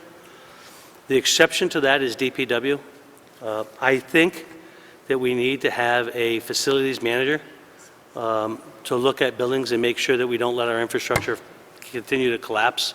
I think at some point we're going to make some really difficult decisions on borrowing, because some of these infrastructure projects are large, and you know, we want to borrow for our firehouse, and does that stop us from borrowing to fix the roof on Town Hall? Or we really got to have a real serious conversation about big infrastructure projects that we need for facilities, and that's something I want to have that discussion with you guys about. What do we want to do? And that firehouse kind of puts us in a block, you know, because that's something we all want to do as well. But that's a big number. So do we spend, for instance, do we spend $1 million or $2 million fixing the firehouse, the roofs and things in the firehouse, and because we may not be able to build a new one for 8 years? I mean, those are decisions that we have to at some point come to make, right? So I've asked Heather to look at having a facilities manager put in a budget. I guess I do have one more comment. We have hired, as you know, 4 new police officers over the last 4 years. We've added to our ranks, and I think that this council has really strongly believed in improving public safety, and that was really important. We are also centralizing dispatch, and we've debated that a lot, and I'm sure we're going to have a lot more discussions as that's being finished. But we've hired 4 new dispatchers as well for the central dispatch, and the reason for that is it's eventually going to allow us to have 4 firemen who are currently sitting behind a desk doing dispatch to be back doing ambulance calls and fire calls. So effectively, even though we're not adding new men to the fire department, we're opening up their time to be firemen again, to be full-fledged firemen and ambulance drivers. So that effectively, in my opinion, gives us 4 more guys on sort of active duty firefighting roles. Last year, council asked us to apply for a grant, a SAFER grant. And that's a great thing because the state helps fund for instance, we looked at last year, 4 positions. But at the end of the 3-year kind of grant process, we are on the town then becomes responsible for something like 300 and, I don't have the number tonight in front of me, but like $350,000 that would be added to our budget to fund those positions. I like the concept of adding firemen and policemen. I'm just not sure, and I haven't, they can apply for that SAFER grant, we can get on this path again, but we have to recognize that we're going to have to pay for that. And then the question, the trade-off of that, the trade-off of that SAFER grant and hiring those 4 firemen is how do we then fund all the needs of the DPW, the facilities manager, and eventually we're going to have the MS4 staff that we're going to have to deal with stormwater stuff, right? So that's another big issue. I'm willing to put the SAFER grant and the 4 firemen in the budget, and that's one of the things I want to talk about with you guys. Do you want me to put it in? But if I do, I'm not sure we're going to have money for some of the other DPW needs we had. That's kind of my gist of the budget, but I wanted to hear your thoughts so that if you didn't want me to put in a SAFER grant, I won't. I mean, some things I really kind of would like to have your input as to your overall thoughts as to the direction to go. Thank you, Mr. Chairman. Thank you, Mr. Chair, through you. Thank you to the town manager. Thank you for your input on the budget and whatnot. You caught my attention when you said you're putting money in for remote access because some councilors asked you to, and they want to discuss it. Well, this was discussed back in 2015 or 14, somewhere back then when it was first new. And the town council had voted against doing remote access except for the Disabilities Commission. There's a lot of rules, there's a lot of regulations that go into remote access. You just can't do it because you want to stay home or, or whatever.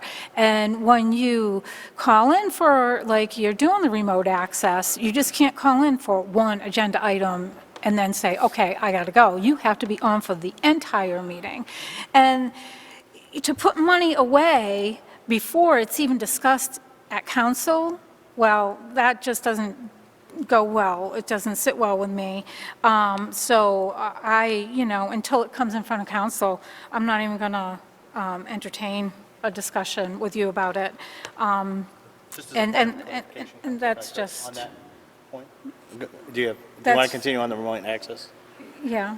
Okay. No, that's... Point of clarification, it was part of his goals and objectives that we did approve. So it's part of, if it's something that, it was a plan if we want to put money aside, I mean, it's nothing to say that we're going to do it. I'm sure there's other monies that we could find within the budget. So shame on me for not recognizing that it was in the goals and objectives. And if I did, I probably wouldn't. And the manager did state that when he was outlining that during his presentation. Well, I mean, and if there's money that needs to be set aside, I don't know what, because all they have to do is be on a telephone. So, I mean, and that's basically it. They don't have to Skype in. There doesn't have to be a separate TV or anything like that.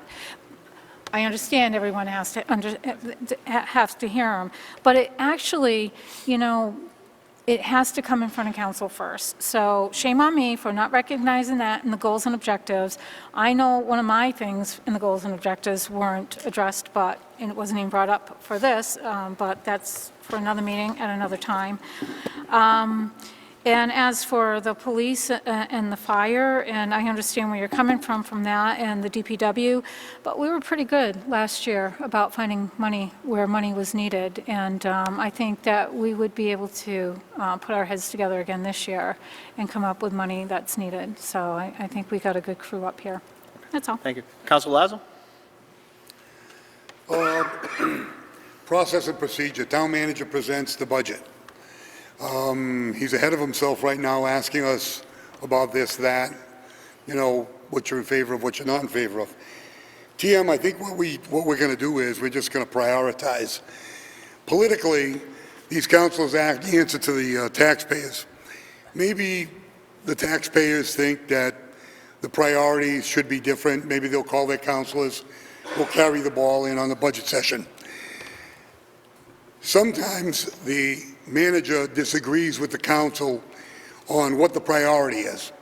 And then it comes down to a council vote, and we decide, we work on these issues. Budget is like a deliberation. And as Mr. Jovan, the chairman, with all due respect, always said, it's a balancing act. You don't want to lose anything. You want to gain a little. You want to get these issues out. But the thing is, there are some things that have been neglected longer than other things. So it's our job, this council, to prioritize what we think this town should be doing. And we hear it from the taxpayers. We hear it from the department heads. And we're going to have to figure out what is the best way to maneuver this ship in the water, so to speak, like the Able Mariner, to get the job completed. It's only going to be one bite out of the chunk of things we have to do. We're not going to fix everything. Gentlemen stopped in and said they wanted to put a charter school. Would you sell us Wells? At a subcommittee meeting. Wells is in the chute for housing. But that spurred the discussion of the old Southbridge High School, other buildings in town, because an idea was brought up. Whether you agree with it or not, that is what spurs the discussion. Let's not squelch any ideas. As ridiculous as some of them are, let's hear them. Let's put it all in the pool, and then let's sit down and deliberate what a priority is. To me, might not be a priority to a fellow councilor or to the manager. But I can say one thing about this council. It's been very civil. We've kept it on the issues, not personalities. Let's keep up the good work through this budget session, that it's not about the messenger, it's about the message. And I do have some things that have been neglected. And I know some of my councilors have turned me on to some of the things that I fight for, because looking through their lens instead of mine helps me see clearer. So I'm looking forward to this budget deliberation, and I'm sure the discussion is going to be healthy. But the taxpayers and the performance is what we should be looking at as councilors. Thank you. Thank you. Councilor Steves? Thank you, Mr. Chairman. A couple of points that came up while you're, can you hear me now? Okay. A couple of points that came up while you were talking. First off, I agree with Councilor Manna about the remote access issue. I would really like to see us actually vote on whether we want to do that again. I mean, I can see redebating the issue since it was several years ago, and I don't know where I stand at this point, but we should definitely vote on it before we actually see the budget, so we can, because that would obviously determine whether or not it should be in the budget at all. And related issue is that I'd also like to see us take a look at, have those various unspent capital items that have been floating around for years come back to us before we see the budget, so that we can say, okay, is this worth keeping? Is it not? Can we take some of this money out and put it back into the budget or someplace else? You know, because if it's sitting there and been there for 5 or 10 years and nothing has happened, let's get rid of it. So those kind of things can help us in advance of the budget. Also, I'd like to see us, you mentioned you mentioned several times about the DPW issues, and I think we talked about this last year during the budget cycle, and I think it was a general consensus for this council that DPW staffing and other issues were going to be a priority for this coming budget cycle. So I know I plan on sticking with that. I hope the rest of you guys do too, because it's a serious need we have in this community for a whole slew of reasons. And also, as far as you mentioning the idea of doing building repairs and things like that, I think those are also critical issues, especially town hall is one of them.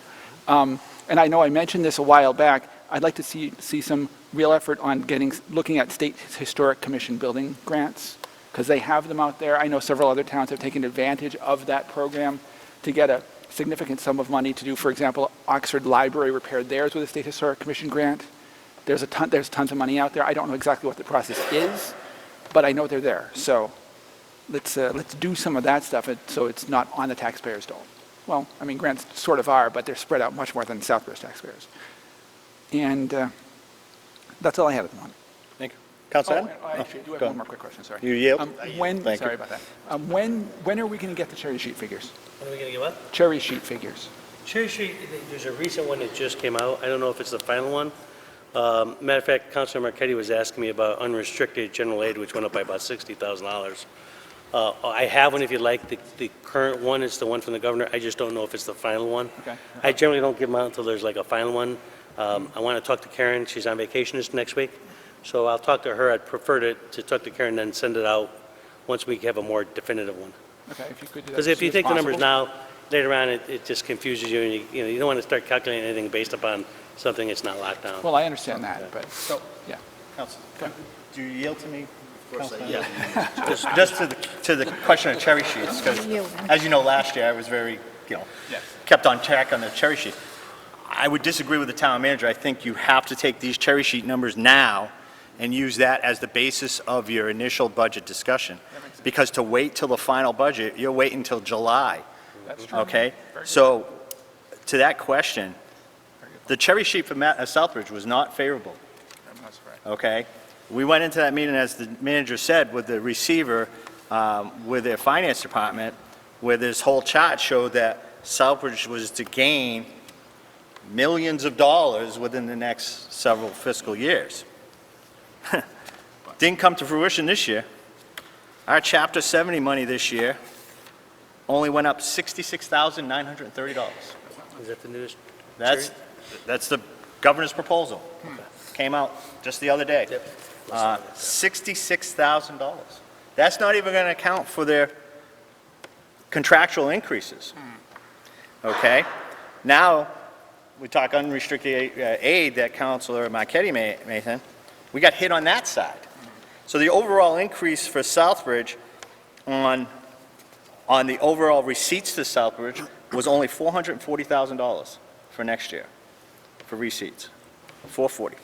But then they offset that with the charges to us of $377,624. So our net increase on overall aid to the town of Southbridge next year is $66,000. That's scary. That is not a lot of money. So that's why it is going to be a challenge when we come into this budget season and when Karen gets back to look at these accounts to say, how are we going to fund it? It's great right now. I think we're in an advantageous position that we're above our minimum net school spending, say, by $800,000, because we're not going to have $800,000 to give to the school. They're looking at $1 million increase based on their thing. But I think with the receiver, they're going to have to justify that. Now, we're going to have to ask the receiver, you anticipated $1.2 million of increase in Chapter 70 money. Why is it only $66,000? Now, I would surmise, based on this research that I did over the weekend, that it's based on a student population. Our student population averaged over, in 2016-17 was 2,100 students. 17-18 was 2,003, so a drop of 100 students. 18-19 was 2004, and this is all off of the Department of School Education. These are the numbers that we submit to them. So they're good numbers. It's not something I pie in the sky grabbed out. 19-20, 1,907 students. 1920. Fiscal year 19-20. Oh, okay, 20, 1,907 students. 19. Drop of 97 students. Where did they go? Well, I guess they probably went to the charter school because, hey, good news, school choice went down. That went down by $15,000, right? But charter schools went up $405,000. Now the state says, okay, well, we're going to reimburse you by a certain number, and then it's charged with the expenses. So it's going to be dangerous coming into this fiscal year to sit here going, hey, it's a percentage increase and we're going to add positions and this. I was a big proponent of the SAFER grant, but we have a lot of hard work and hard decisions that we may have to make as a council during this budget season because those numbers ain't good.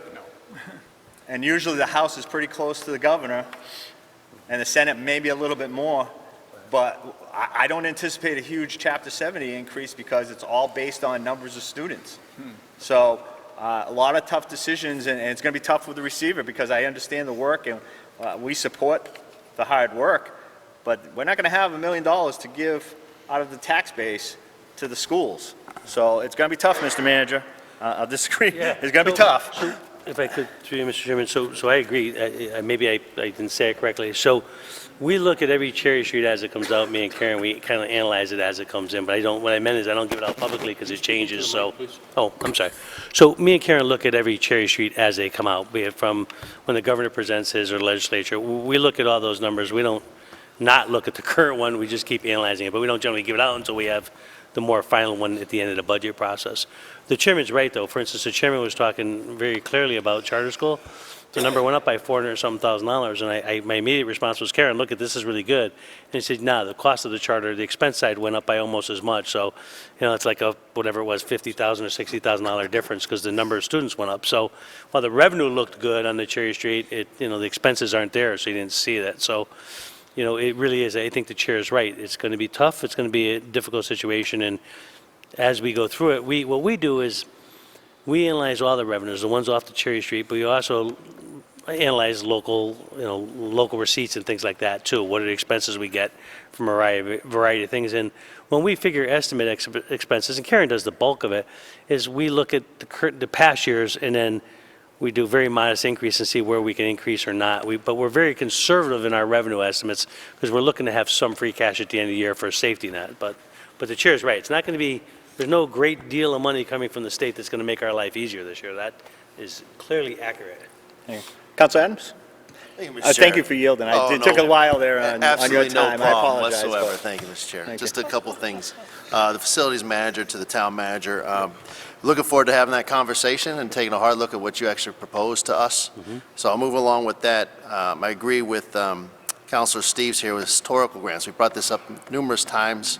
A lot of these buildings actually do rate historical grants for these buildings, so I've taken a look at those once in a while, and we again brought it up a few times here, so I'd love to be able to see that. Capital project or budget projects. Again, agree with Councilor Steves on this. Myself and Karen sat down with what was going to be closed out supposedly, and the ones that didn't look like they even have moved in 4 years, 5 years, and it came out to about $230,000 of capital projects that have not been moving around. So, and I know those will change depending on the actual needs if those projects go through or not, but haven't moved. My concern here is, and I appreciate looking into giving another $100,000, make it $200,000 for taxpayer funds, but $700,000 overall with Chapter 90 money. My concern, though, is DPW staffing. We constantly hear we don't have enough personnel or time in the day to do the projects that need to happen. It's not, I got it. Roads haven't been maintained. Now you're having to fix them and then hopefully maintaining them at the same time you're fixing other roads. So it's going to take a lot more time. So I'd really love to see a good study done on what can we hire, what can we bring in, or what we can benefit from by bringing in new staffing, if at all, even if it's worth it, including the sidewalks. But the last thing I would love to see is this past summer, hiring on 2 young kids to work the parks, clean the parks, weed whack the parks, all that kind of stuff. I would love to see and it wasn't that much money. And I would love to see that budget actually grow a little bit, if that's a possibility, to bring in more young people to just not do the parks, but actually go down Main Street, pick up trash, weed whack the sidewalks, because when I look over and I see during the summertime and there's weeds growing between the granite and the sidewalk, and they're as high, about 4 feet high. That's unacceptable for our town. So I'd love to be able to see some of that money go into some young kids that can earn a good paycheck. Maybe we don't have to put them under insurance on certain things, but they can actually participate in our town, and our town benefits from their work. So I'd like to see that actually grow a little bit where you're not paying union fees. So that's all I have. Thank you.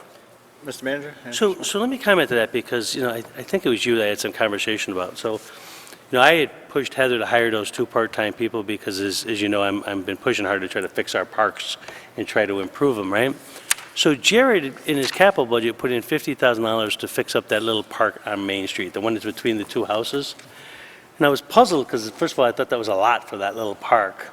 So I went out and I looked at that park, and I looked at the one that's kind of off behind Mill Street. I'm not sure what the street is back there, but there's 2 parks back there. And if you go look at the actual physical condition, what you see is a tremendous amount of wear and tear, but it's mostly, a lot of it's just paint.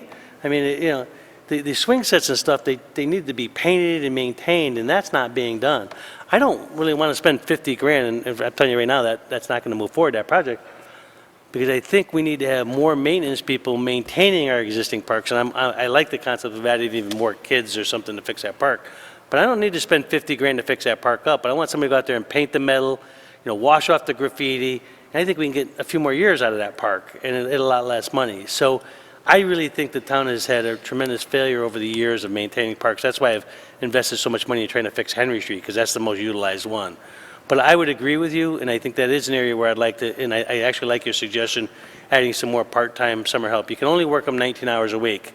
So, but we can add, we have 2, we can make it 4, for instance, and still keep under not having to pay health care costs and maintain those parks a lot cheaper than spending 50 grand on a new piece of equipment. Can I just, Go ahead. just wanted to, off town manager here, it's just not the parks though, it's the main street. And the certain areas that didn't get a lot of love during, a lot of complaints this past year on, and I got it, it's not, you know, you can only do what you have, you know, so much, but, you know, if we can have them weed whacking the sidewalks between the granite and the sidewalk itself, picking up the trash on Main Street. It's the perception of the town as soon as people come in from Sturbridge, Dudley, Charlton, you name it, or Woodstock, it's the perception of the town. And when they come in and the streets are clean and weeds are removed, it tells a story about our town. And those are simple fixes. So that's all I have. Thank you. Good idea. Council Lazo? I agree with the previous speaker. Curb appeal is everything. I mean, I know I beat the drum on roads and the weeds on Main Street. You know, we're not talking about a back road here. But gentlemen, the story's behind the numbers. There was a finance director that told me, you want to know the story, look at the numbers. People want to do fuzzy math during budget session. This council, I don't believe, is built like that. I think you're going to see meat and potatoes. You're going to see cuts in some areas. Somebody's not going to like them. But if the priority is set by the town council, then the priority will get the money that's needed. And I'm not a big fan of spreading the butter so thin that everything looks like something hasn't been done. I'm a firm believer in prioritizing and taking a big attack on something to show that we can get something, we're going to get something done, instead of little things all over the place, and then everybody drives around town, said, well, what are you doing? What are you doing? It comes down to the prioritization, the stories behind the numbers. We only have so many dollars to work with. So if your wish list is long, you're going to cut it real short, because the numbers will dictate that. Thank you. Thank you. Councilor Nash? Thank you, Mr. Chairman. Through you, I love what my colleague, Councilor Lazo, said. He's very right. But I'll step back and, first of all, Councilor Adams makes some great points on sidewalks. I would encourage him to have a chat with Councilor Marquetti, because we'll be bringing the topic of sidewalks to DPW subcommittee in the very near future. I encourage maybe broadening or increasing the breadth of the scope of the conversation when it comes to sidewalks. I love his ideas. We need more people like that in this community. People to get up to the microphone and speak if they don't want to get elected or if they don't want to participate in committees. Enough of that. The topic of staffing is something that comes up regularly about DPW. I talk with Heather. I talk with the town manager.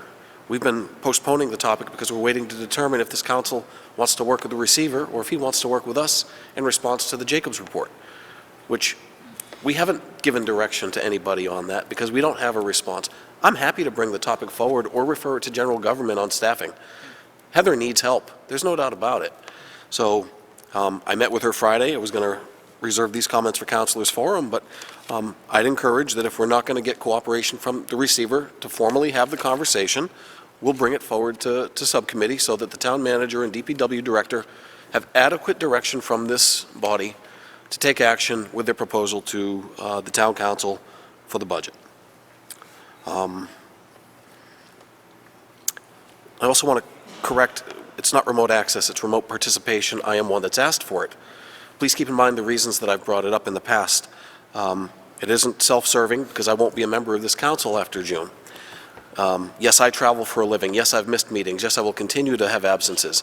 But I look at the dismal response that we've had from members of this community to step up. I look at it as one avenue to encourage participation. I know that I'm not alone in having to travel for work. There are others that have had to do the same and miss things on occasion. I would encourage that this town council, through the general government subcommittee, revisit the topic with some budget numbers that perhaps Will Knoyer can present to evaluate the topic before it does end up in the budget. I don't think it hurts. We haven't made a decision on that particular matter, but maybe it is prohibitive. Maybe I'm wrong. Don't really care. I just think it ought to be vetted formally with numbers that we could actually rely on. Priorities. Back to Councilor Lazo and something I think every member of this council has brought up in the past. I don't know that I could disagree with the fact that we are much more prepared to move forward with the firehouse than we are with roads, but is that the priority? This body has not made any indication that that's the case formally. I'm happy to make a suggestion that, yes, we are going to move forward with the firehouse, but I'm one councilor, I'm one voting member of the body, and one member who pays his taxes in this community. Is that the way we feel? Are we going to move forward on that firehouse when it comes time to vote on it at referendum? Are we going to put that on the ballot before roads? Those roads are in horrible condition. It comes up every week. Maybe not at the council meeting, but in conversations that we have with members of the general public, in conversations with the town manager. I have to imagine that it affects every department in this community. We spend a lot of money on vehicles that are affected by those roads. So maybe we ought to take that up. Is that the right way to go? Do we put the firehouse ahead of roads? Both are significant. Both are going to require a significant increase in taxes through override or some other mechanism. Continuing to look for grants, I think, is fantastic. But not trying to be the bad guy here. I don't really care if I look that way. What's the direction? Are we going to put the firehouse ahead of roads, or are we going to put roads ahead of the firehouse? Otherwise, I'm sounding a little bit dramatic, and I hate feeling that way, but we talk about a lot of things. The town manager came in here tonight at least from my opinion, from what I heard from the town council chairperson a couple of weeks ago. We want to give you direction on the budget. I don't know if that was what everybody else anticipated, but I welcome the opportunity. I like what I've heard tonight. I think it's great to have a quick discussion so that we don't see something that we absolutely disagree with come budget presentation. Let's make it go smoothly. We have the opportunity now. If he's missing something, throw it out there. We live in tight times. You know what? 2.5% year over year isn't really all that much. We are really threading the needle in some cases. But I certainly encourage the town council to encourage an increase for DPW staffing. We've done it. We've reorganized the health and inspections department, which may be a little bit smaller due to the closure of the landfill. We have increased staffing for the fire department, for the police department. Other reorganization may be coming forward from other ends of this town, but DPW is one that we can't neglect. It's one of the top three when it comes to finances. We spend a lot of money there. So anyway, I like to ramble. You all know that. You know how I feel. Thank you, Mr. Chairman. Thank you. Councilman. Thank you, Mr. Chair, through you to the town manager. So when you were bringing up the parks and whatnot for the graffiti and the painting and stuff, I mentioned this plenty of times in the past. Get in touch with the Worcester County Sheriff's Office. They have the work release program. Get on the list. Get them out here. They do graffiti. They have the graffiti program, but the work release, they do the painting. They do a lot of that stuff. So I would encourage you, and that could save us some money in that area just a little bit, and maybe that could go towards something else that actually needs, Just so you know, we've used them a couple of times already, so we are using them. Well, I know, I'm just making that recommendation again to come out and, get our name on the list. That's all. Thank you. Thank you. That's good. You have something, Councilman Marquetti? I just would like to say that when it comes to the budget, that's the time, I want my taxes down. That's the time we start talking about bringing taxes down. So the time is during the budget season, that's all. The time is now, Councilman Marquetti. That's right. That's the reason for these conversations, because That's we can correct. sit here Yep. all day long and say, these are the priorities, which we do have priorities. And that's, yes, we did do a great job as a council addressing public safety last year. That SAFER grant, geez, you look at the numbers, it would justify 4 more firefighters based on the numbers. I honestly don't know how our police and fire departments do what they do every day in this town. We should be extremely, extremely grateful and proud of the work that they do day in and day out. Just look at the post today by the police department. You know, drug bust, 3,000 packets of heroin off the streets, 2 guns off the street. That is work done by the Southbridge Police Department. Not the DEA, not the state. That was the Southbridge Police detectives working hard to improve the quality of life. And reminder, they're still down 4 police officers that gratefully we've appointed, but haven't even started the academy yet. He's not getting those guys until next year, because they're going to start the academy February 24th, I think it is, and then they're in academy for 22 weeks, and then how many weeks of, he's not going to see him until next Christmas probably. So he's doing this 4 patrol officers down. I commend him. You know, I looked at the stats on our bi-weekly reports. For fiscal year 2019, the police department, Southbridge Police Department, 39,129 calls for service. That's an increase of 4,331 calls over the previous year, 12.4% increase. Our fire department, which we all know was staffed at abysmal levels before we really took a stance last year, and still haven't gotten that dispatch done. Look at them.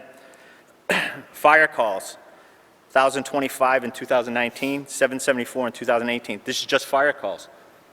32.4% increase of 251 calls. Ambulance, 2912 in 2019, 2674, increase of 8.9. Transfers, we talked about non-emergency transfers based on the work that we did getting them staffed. They increased that by 36%. They had an increase of 544 calls, 4,144 calls for service by the Southbridge Fire Department. Last year, when I was at this council dais advocating for that SAFER grant, we said our Southbridge Fire Department was doing, with a manpower of 27 firefighters and leadership, was doing, at that time, 3,600 calls. This year, 4144. The town of Shrewsbury put in that SAFER grant to get 8 more firefighters to do fire calls alone. They were staffed at 38. They put in a grant for 8 firefighters, got the grant, and they only did 4,000 calls. Our fire department is doing a lot more with less people. But there's only so much you can ask of a group like that. So we have to continue to support public safety. DPW, you are right. We did talk about DPW a lot last year. You are right that we've talked about the Jacob Study Council in Nash. We were supposed to get an analysis of that report. We haven't gotten that yet. So that was somewhere where we could have been talking about, if we have the analysis done, about the facilities manager. Because that report recommended a facility manager that would handle both school and townside, a combined position. So perhaps, I think that's a great priority. Maybe we have to think outside the box and talk through DPW subcommittee. If this is the priority and it's a facilities manager, let's get in the box and say, all right, let's take a part of that report. If it's a facilities manager, let's talk with the receiver and say, how can we combine resources for the facilities manager that you have, instead of creating a $78,000 position with benefits at $100,000 overall?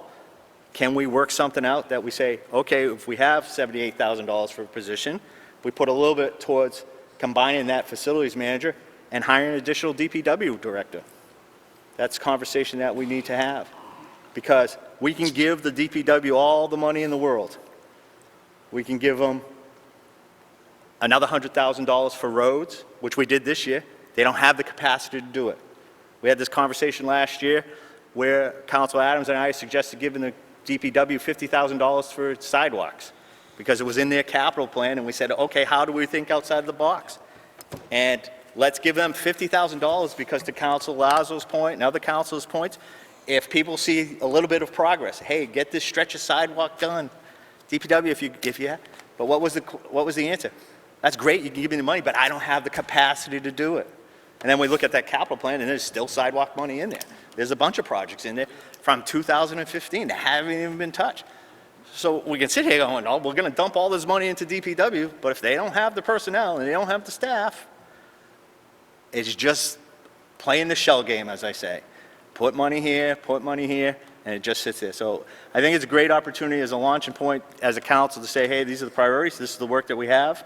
Let's bandy it out so the manager has some good feedback.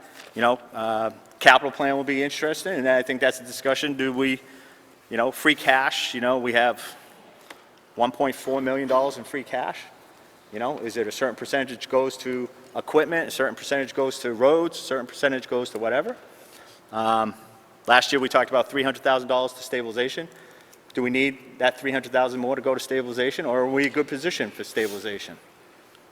Looking back at the policy directive by former town manager Chris Clark, the policy directive, it's in the manual for the town's operating policy, was a 5 to 8% of your operating budget. Our operating budget right now is roughly $57 million, not including water sewer, because they have their own enterprise accounts, but our stabilization's right now at $3,550,547.61. Karen wanted to make sure that I had the 61 cents. Mr. Chair, can you say that again? Stabilization as of Friday, as of Just the numbers. Thursday. Yeah. So our certified free cash for the year was $1,489,309. So we have a healthy free cash that we can work on for the budget for next year. Stabilization, $3,555,542.61. And from what Karen did the figure on this, that's 6.2% of our operating budget. So she figured that that's probably a pretty healthy percentage, that this is perhaps a year that we don't have to put any money into stabilization. That, it might be, but that's a conversation that she can have with the manager, so that's something moving forward that, okay, hey, we're in a good place there, we prioritize the money for next year. So it's a lot of hard work ahead of us. I look forward to the dialogue with all my fellow councilors, prioritize, and we're all on the same page marching forward. Any further discussion on this? Any further comments? I just want to thank the board. I appreciate it, and the chairman for giving me the opportunity to have this discussion. I just wanted to get a little bit of feedback, so as I'm going on, I could hear your views. So thank you for your involvement. And if you have any other feedback, don't be afraid to shoot me a quick email on some thoughts, all right? Thank you. All right. Moving on. Council's forum. Council Lazo, I'll start with you. Mr. Chairman, a couple of things. I'd just like to throw a shout out. I was impressed tonight with Peg Dean. I'm always impressed with somebody that goes to a podium, doesn't shake, and shoots straight, and gives you the answer. You ask questions, and it will right there. I pay her a compliment tonight. I don't deal with her on a regular basis, so for me it was refreshing. One question earlier, we were talking about people running for the school committee so we can have a functioning school committee. I'm having a problem because I'm not sure we have a functioning receiver. He doesn't go to the school committee meetings. Last meeting, I was disturbed when I saw it when a member attacked another member for not being at the school committee meeting, but the receiver doesn't go to the school committee meetings. He sends an underling to represent him. Sad, but that's the way it is. Secondly, let's see, cable TV. The cable TV contract's up, Mr. Town Manager. My question is, when you say the attorneys are dealing with it, are you in there with the attorneys? Does this come back to us at some point? Through you, Mr. Chairman. So the answer is yes. He'll be in there negotiating with me the contract with them. As you know, a big part of the cable contract is the cost of our public access TV station. That's a big part of negotiation, but yes, I will, like I do with any other contract, I'll read the contract thoroughly, make sure I completely understand it. What they do a lot is they bring you in what's going around the state. What is actually happening throughout the state with other cable contracts? What can you actually get? What are the new federal laws is requiring to cable access and public access? So the answer is yes, it will come to me, it will be negotiated, and eventually will come through for final approval. but my question is, does the attorney just sit down alone with the cable company, or are you in the room? No, when they I'm do- in the room the whole time. Okay. With every contract that's negotiated and everything, I'm in the room the whole time. Okay. One of my concerns, and probably my top concern with cable TV, is the elderly. I don't know how we can work it. I know that, they're probably going to go up on us again, give us money for our cable TV. If there's a way that we could lighten the blow to the elderly, I'm in a position where I can adjust prices in my business if they go up on me. The elderly are on fixed income, and the minute they hit them, the phone calls start. There's only so much money in the pot with the elderly, so it's kind of like my personal priority when it comes to cable TV. I mean, myself, I'd like to go out to bid and see what the world has to say, but it is a difficult thing when the infrastructure, I wish we knew more about the infrastructure. Back in the late 80s, if you went out to bid, they sold the infrastructure if you handed it off to another company. They would absorb the infrastructure. We also could eminent domain the infrastructure. There are avenues, I don't know if it's changed since the 80s, late 80s, but that was discussed when we were going to put our own cable TV tower up and own our own cable TV system. It fell by the wayside, it didn't happen. But again, that's one of the priorities for me with cable TV. On a lighter note, I attended a birthday party this weekend, and it was one of our local councilors. He turned 50 years old, and I'd like to wish him a happy birthday on the air, Mr. Dave Adams. This was, if you could put this on the counter, on the camera, this was Mr. Adams that night. We were all Mr. Adams for one night. Mr. Adams, happy birthday, and thank you very much. Thank you, sir. Good time was had by all. Thank you. Thank you, Mr. Chairman. Hey, Councilor Nash? Thank you, Mr. Chairman. I can't really follow that, but happy birthday, Dave. Thank you. A couple of things tonight. First of all, I want to step back on my comments, not step back on the comments, but refer back to my comments on remote participation. One thing that has driven me to not be able to continue doing this, and this isn't a political platform, it really is about commitment. Commitment comes up. Can you commit to doing the work that you need to do? I hope that the councilors will consider that in any conversation about remote participation. It's a big commitment to be an elected person in this community. Keep that in mind. Lighter notes, of course, now. First of all, I want to let the council and our community know that I'll be absent, excusing myself through the chair, on February 10th. And yes, it's the 10th, thank you. I'll be enjoying some personal time, some family time, and warming up. Lord knows I need it at this stage of the game. It's a cold New England winter, and given my professional and personal life, I'm going to take my wife away and try to warm up.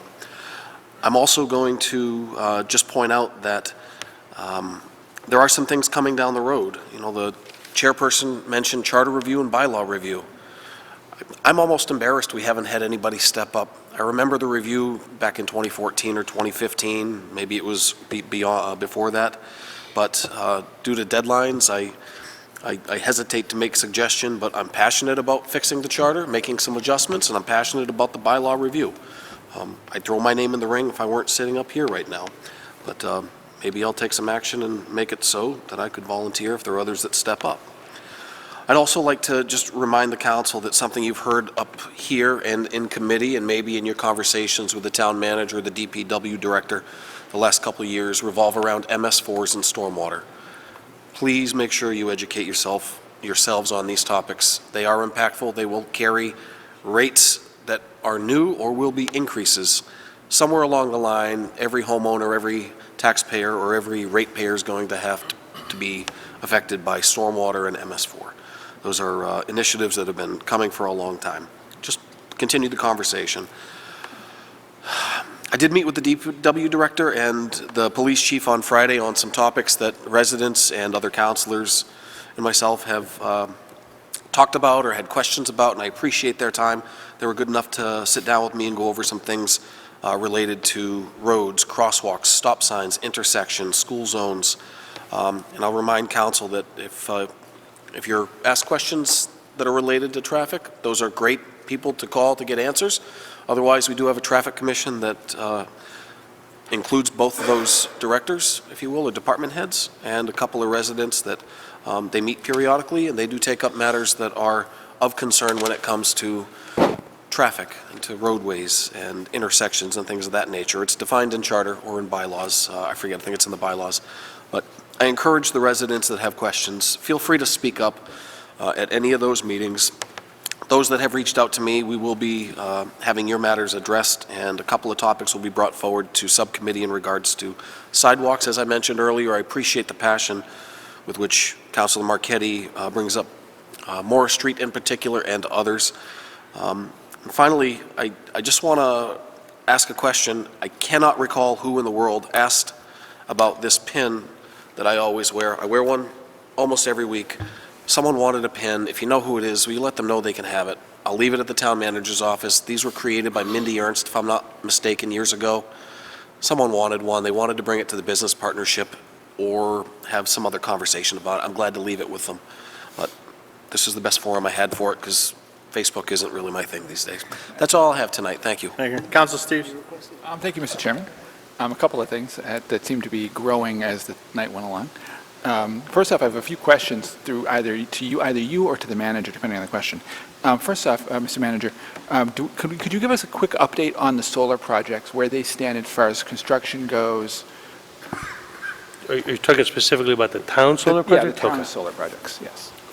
So I know that they're already starting construction. I don't know exactly how far along. We are going to be talking about solar projects a little bit later as a result of some questions by Councilor Catrona, so maybe some of the guys will know exactly where they are. As you know, we're really in the construction part of it, and it's just the beginning construction part. What is important, Councilor Steves, is that in order to get the revenue for the pilot money for the taxes, it has to be done by June 31st. My last conversation is that was a goal, and that was their plan. I haven't talked to Dan in recent days to know exactly where they are in terms of the construction. I know there's some issues with the issues of trees. Every time we do these solar projects, you know, it becomes somewhat controversial with the removal of trees and stuff. So that's an ongoing issue. But maybe our land use guys can give you more details as to exactly where they are at this point. If you don't mind, we're going to be talking about solar in a little while when we get to Council Controller. They can add it all as part of that if you like. Okay. So any other questions you have, we can do, but let's get back to that one as part of the bigger solar discussion. Okay, that's fine. Also, where do we currently stand as far as snow and ice money? So it's snow and ice? Because it's been a pretty light winter. I would which is think, good, and I haven't talked directly with Heather about it, but we have not had a bad winter know, so which far. is great. So I would imagine we're still within budget and stuff, so I would suggest we're in pretty good shape. Heather has not approached me, and believe me, if she was short or concerned, she would be at my desk. She has not raised any issues. As you know, we purchased salt and sand to be ready for I'm sorry, not sand, salt to be ready, so I know that the box is full. I would guess we're in pretty good shape right now, and let's continue to pray that we don't see too much snow. Let's see, also through you, to you, Mr. Chairman, what's the status of the town manager search committee? I know Council Manna had brought that up. We're approaching pretty close. We're at the 7-month mark right now, so I anticipate by the middle of, by at least the latest date, February 24th meeting, that we'll have on the agenda the approval of search committee members, as well as the RFP to hire a consultant for approval. Okay. We already allocated the money for, so we've already allocated the money for the search itself. If we want to, that would be up to us again. I already collected the RFP from the former search so that we can tweak that and get that out. So that's where we're at right now. Okay. Okay. And just a couple of announcements. Somebody mentioned earlier, I think it was you, about the elections. Just want to clarify that also that absentee ballots for the March 3rd presidential primary are currently available. You mentioned that nomination papers for town elections are currently available. And early voting for the March primary will be on February 24th to 26th from 8 to 4, 27th at 8 to 8, and 28th from 8 to 12 here in Town Hall, probably downstairs in the Veterans Room, like they were last year. Also, I just wanted to mention that, you'll probably mention this too, but the tree removal hearing for Dresser Hill is Wednesday at 11, and I'm sure you'll talk about that at more length. And also, I want to mention there's a couple events going on at the library. One is the January 30th at 6:30 is a presentation on Hoyt running chairs being manufactured by Southbridge Tool and Manufacturing. And also a new photo show that's going up, which is part 2 of the William Bullard's Worcester People of Color exhibit that came through here a couple of months ago from 1897 to 1917 with an opening reception on February 6th at 6:30. And that's all I had. Thank you. Council Manna?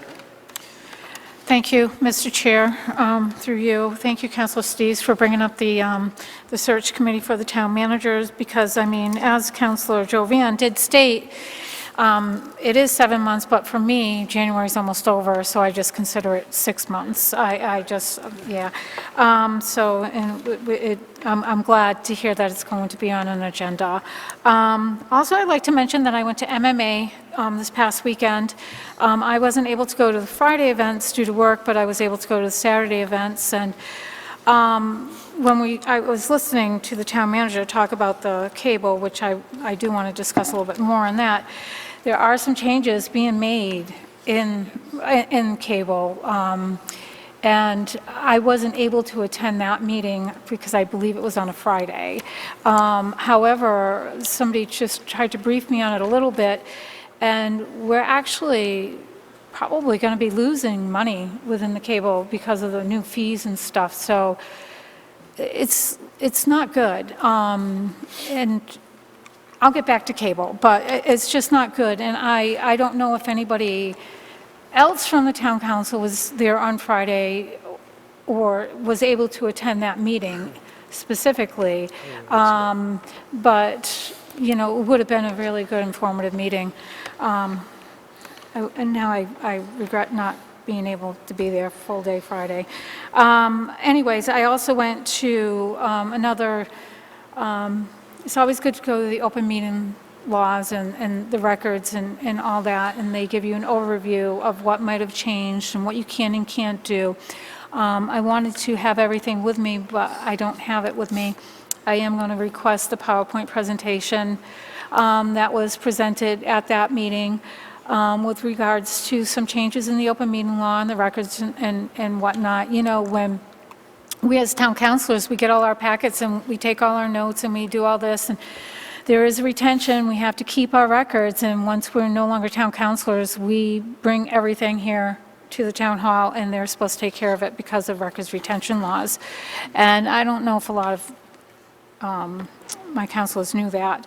Also, like for the open meeting law, they went over like some of the agenda items, because agendas have been vague in the past for many communities, and they talked about, like, even on subcommittees and on regular town council or select boards, like, you just can't have like one agenda item that says discussion. It has to strictly say what the discussion is about. It can't say new discussion and nothing underneath it. If you're going to have new items or new discussion, you have to have what's underneath it.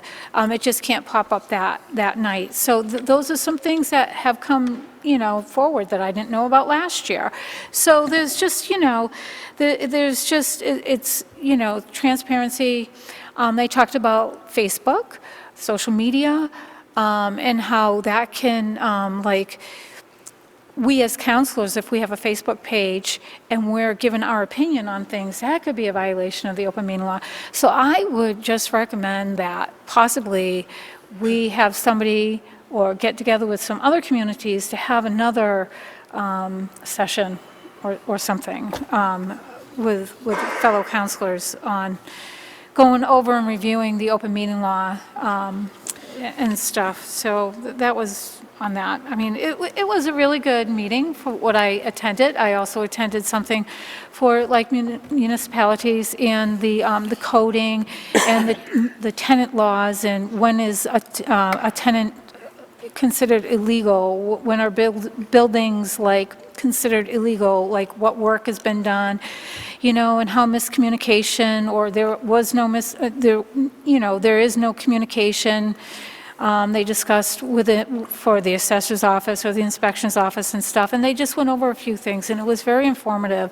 And I really encourage, especially the new counselors, to go to these meetings, because every year there's something new, there's something different, or it's just a good refresher. And so as we go into the cable, the town manager said he's going to go into negotiations, or that he's going to be sitting in on the contracts for the negotiations. And I agree with Councilor Lazo with the seniors. I think they might get some kind of a discount, but I mean, it goes up it's ridiculous. I don't even think they get a good discount if they do get a discount. But what I would like to see is this: something negotiated into the contract that will allow some type of competition for us, especially when it comes to internet and stuff. I mean, Charter has basically monopolized everything. The only other choice that we have in this community is Dish Network, you know? I had called a few years back and I wanted to get Fios, you know, because I am tired of paying the ridiculous amount of money. I pay $145 a month for internet and cable, and I got 2 boxes. And it's crazy. And you get all these TVs that are all HD, all smart TVs, and all this, that, and the other thing, but the cable companies make it impossible for you to watch their channels unless you have one of their boxes. They are like, they're I don't know if what they're doing is illegal, but they're just like, they're monsters. But I would like to see, and don't say you can't do it because it's negotiations with a contract. I want to see some type of competition, and if they don't like it, then I want to see our rates lowered. Gosh darn it, we pay an arm and a leg in this community. I'm ready to just give up cable altogether.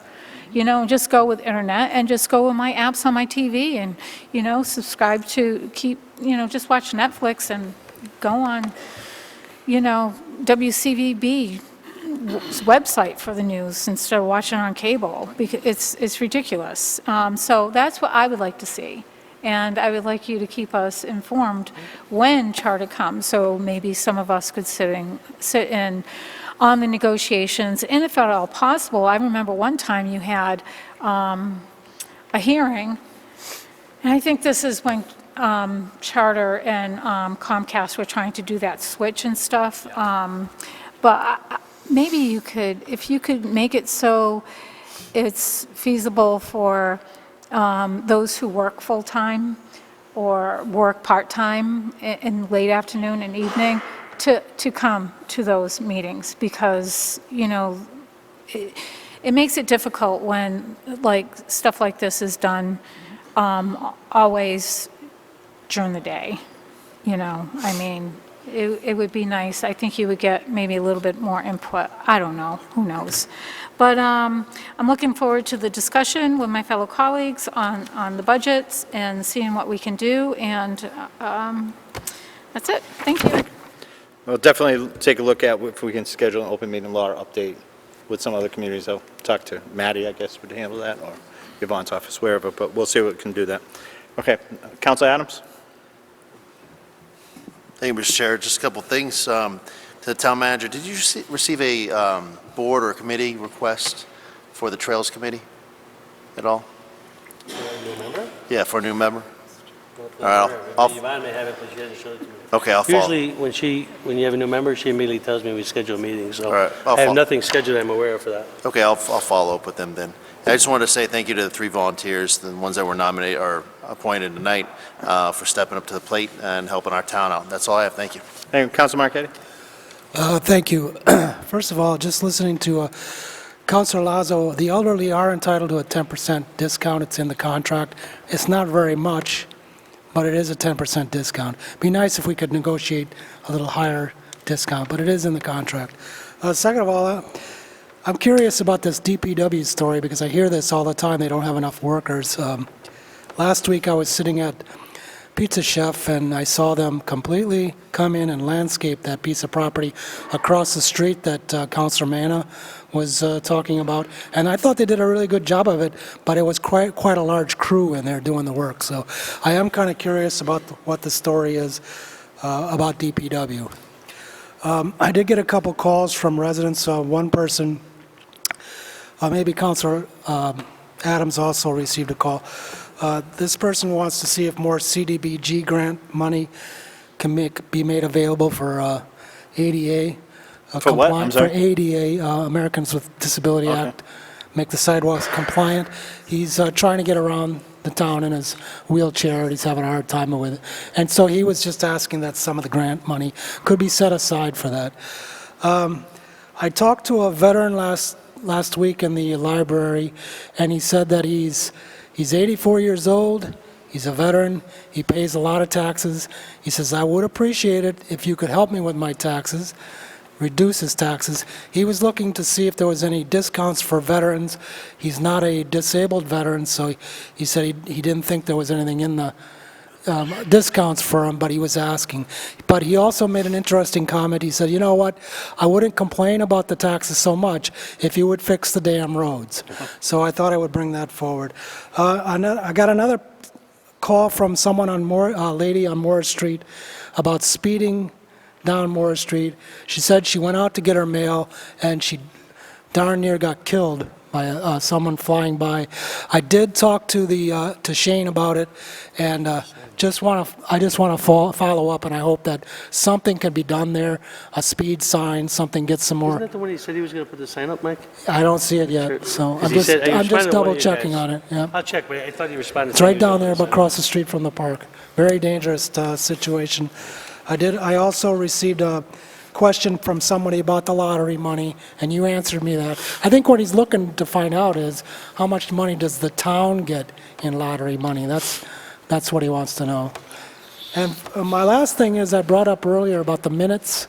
I happened to be looking at some minutes, previous minutes, and I saw there was a mistake on a vote that I made. I'm not looking to go back and change the minutes. It's not a big deal. I just want to make sure going forward that if we're going to have hand votes, that you identify the people who voted, because I was listed as voting no on an appointment. I didn't vote no on the appointment, but like I said, it's not a big deal. But I watched the video, and it was hard to tell how we were voting, and all you said was, the vote is 8-1. That's it. You didn't identify the person who voted. So I just would appreciate it going forward. No, thank you. That's all. Thank you. Councilor Meddy, that's a point well taken. I did review and some of the homework that I've done on some other issues on the recording of votes, and I am to announce the negative votes, so I will do that going forward. So Thank you for bringing that to my attention. And that's all I have. Thank you. Thank you. Councilor Catrona, I guess you have a big topic that I wasn't aware of? No. Through council's No, not at all. forum. So, it is a big topic, Ms. Manager. You have 3 department heads here. So obviously, this is a big question that's going to take some time. So that's why I picked you last, Councilor. Thank you, Mr. Chairman. Through you, I did have conversation with the town manager this morning briefly. Thank you for the patience of the inspections department for being here. Now, I did meet with a couple residents on Dresser Hill Road.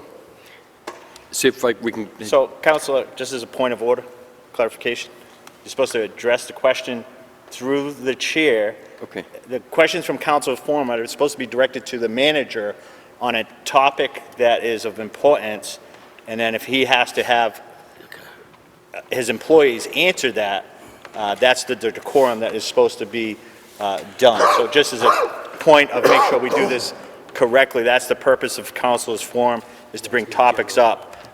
Had I known from the manager that he was going to have his department heads here, I would have moved this up on the agenda and made this a discussion, but I'll yield to you. So if you have a question, direct it to the town manager as to what the question is, and then if he has to have our department heads answer any additional information, he can do that. So direct the question to the manager, if you may, please. Thank you. Thank you, Mr. Chairman, for the clarification going forward in the future. No, I certainly just want to will. make sure that we do it correctly, certainly because will. you were directing Thank it to you. them. I want you to direct it to the manager.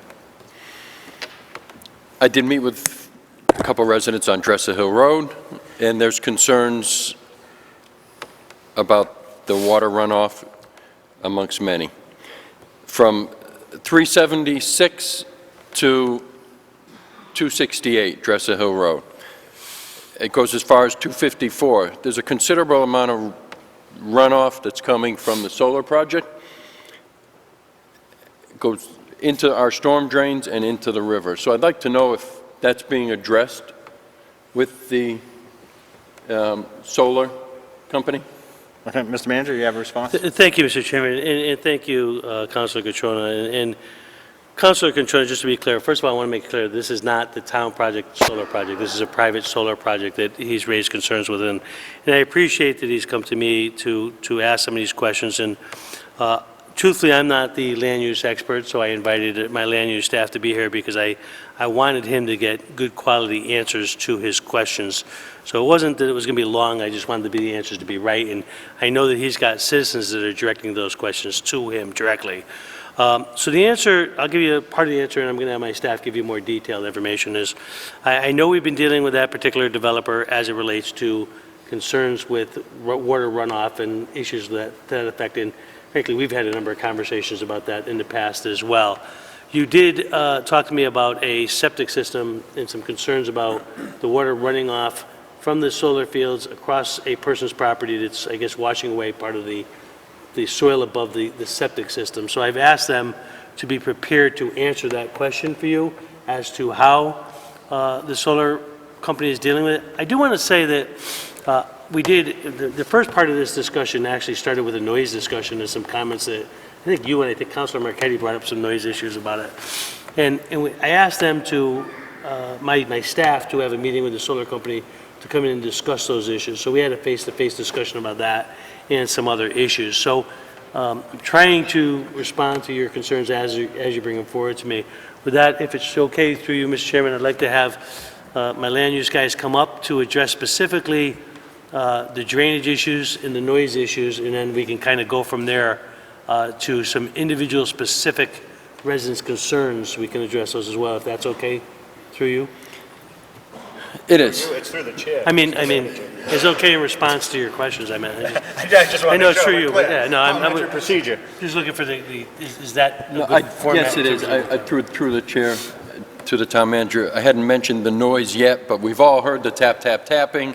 I think we know where it's emanating from, and I understand that there is a town bylaw, 7 a.m., I believe it's possibly 10 p.m., the noise, but there is a nuisance.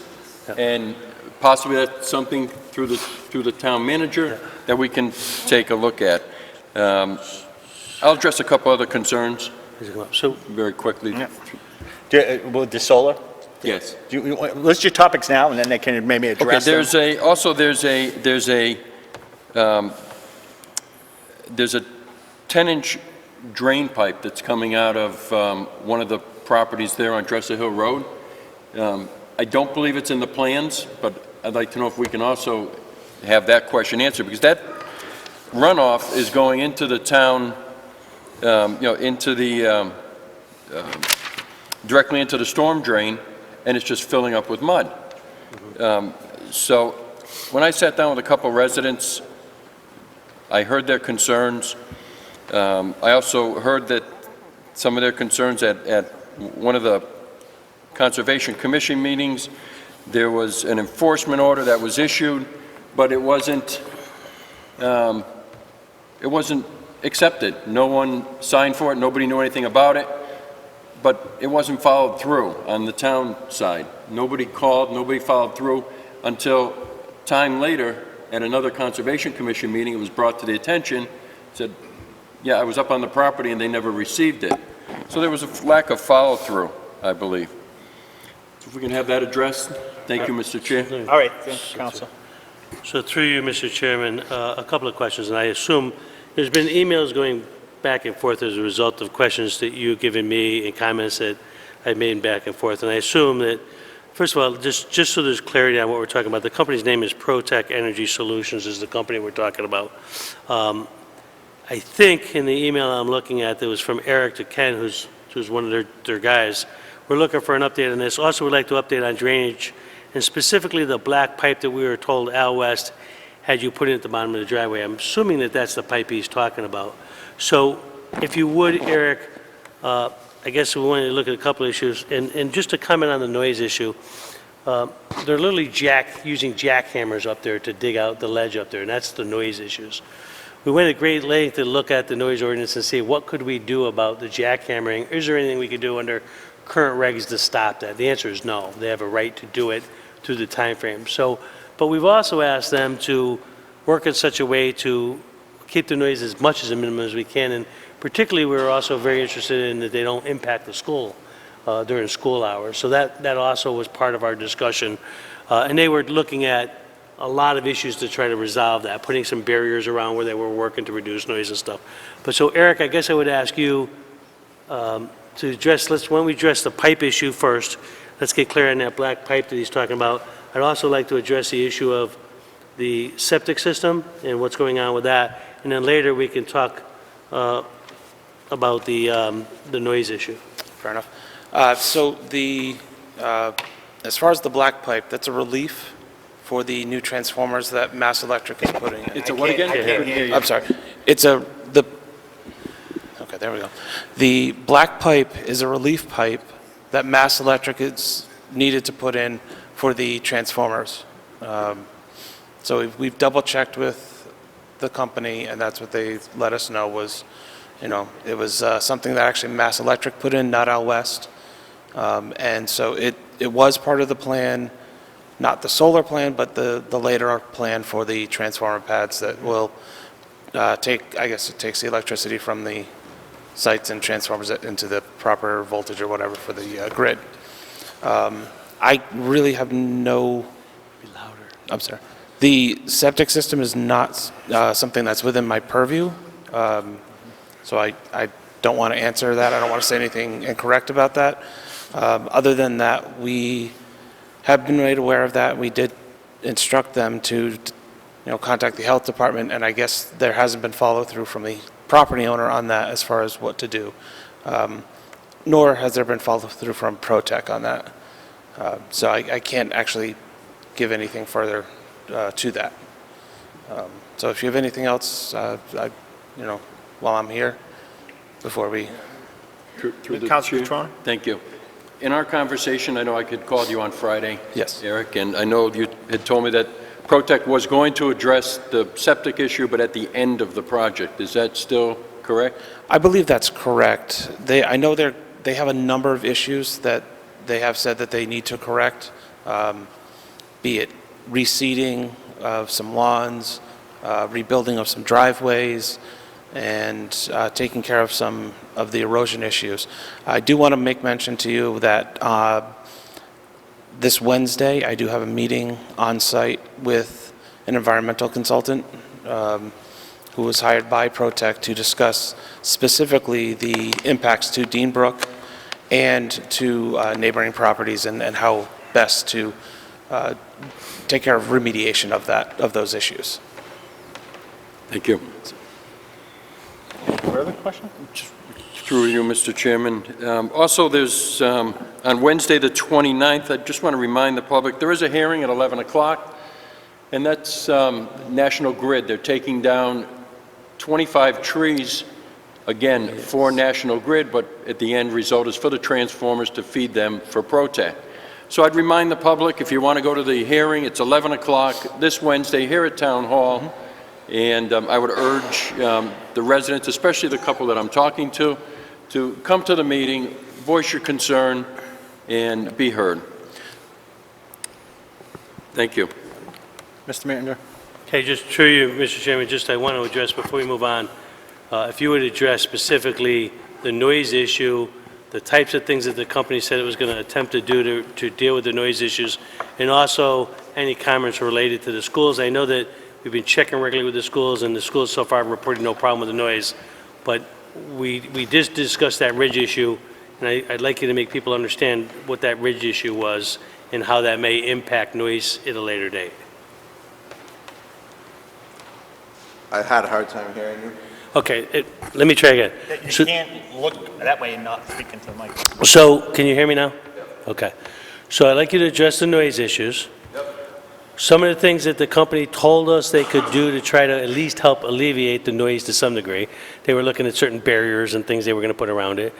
Specifically, though, there's going to be an issue. I know that you've talked to the school system, and so far they're not reporting any complaints about noise, but the noise, you've been up there and been in different areas to listen to the noise.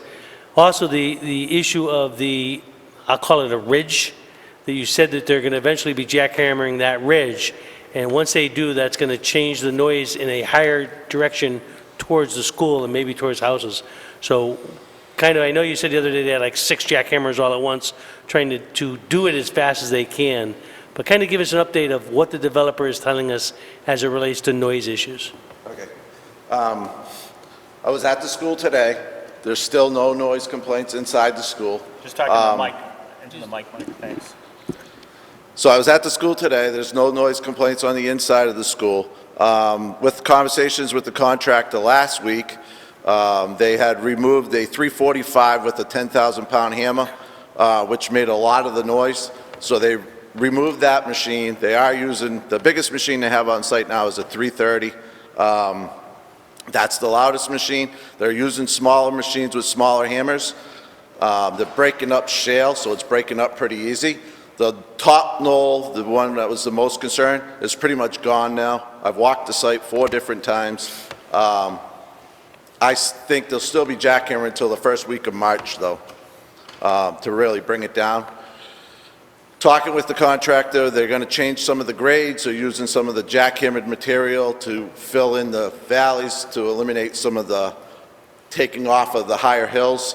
So they're bringing up the lower grades so they don't have to bring down the higher grades so much. The problem with all the jackhammering, they need to be able to put the panels on a 15-degree angle to the sun. The racking system is only adjustable so far, so they have to jackhammer the hill down to get so that they can put the panels at the right pitch to the sun. Otherwise, they're useless. As far as the school goes, I've been in contact with both principals. They're going to notify us if there's any problems as far as noise. We have discussions with the contractor about using sound deadening curtains or different attachments on the machines. They're doing a decibel analysis now and researching what they can do. By the time they implement anything, in my honest opinion, they'll be just about done hammering on that site. The next solar site, which is a town-owned solar site, should be starting in another week or 2. We're still going back and forth with that contractor right now because of the sound issues. We're trying to avoid a problem with sound issues on that site before they start. We're still negotiating with that, so as soon as I have answers, then we can give Ron the answers and we can go from there. Any other questions? Or? And I apologize again, Mr. Chair, for not bringing this to your attention. No, Council, that's, I think I'm more upset that the town manager had 3 employees here for 3 hours waiting for us to get to council's forum. Your paid employees, the council's forum position is a councilor is supposed to bring up topics of importance from citizens, from whatever, and the manager's supposed to have an answer to you. So if this was a known issue, because obviously you had to have been communicated, hey, this issue's up tonight, it should have been set a meeting with the council and the manager, just like we do for any other issue that we bring up, and you could have went into the town manager's office, and then if it had to be a bigger brief. I have no, to you, not at all, but that's not the purpose of council's forum. Council's forum is a resident, Council Marquetti says, a resident contacted me about Morris Street, I contacted the chief, hey, can you follow up with the chief to make sure that happened? Hey, Councilor Catrona has an issue with the solar, it's been a long time issue. Mr. Manager, where do we stand? Could we set up a meeting with them? So I appreciate your time. It is a project of magnitude. It's just, this was a larger scope than what council's forum is intended for. So that's fine, Councilor.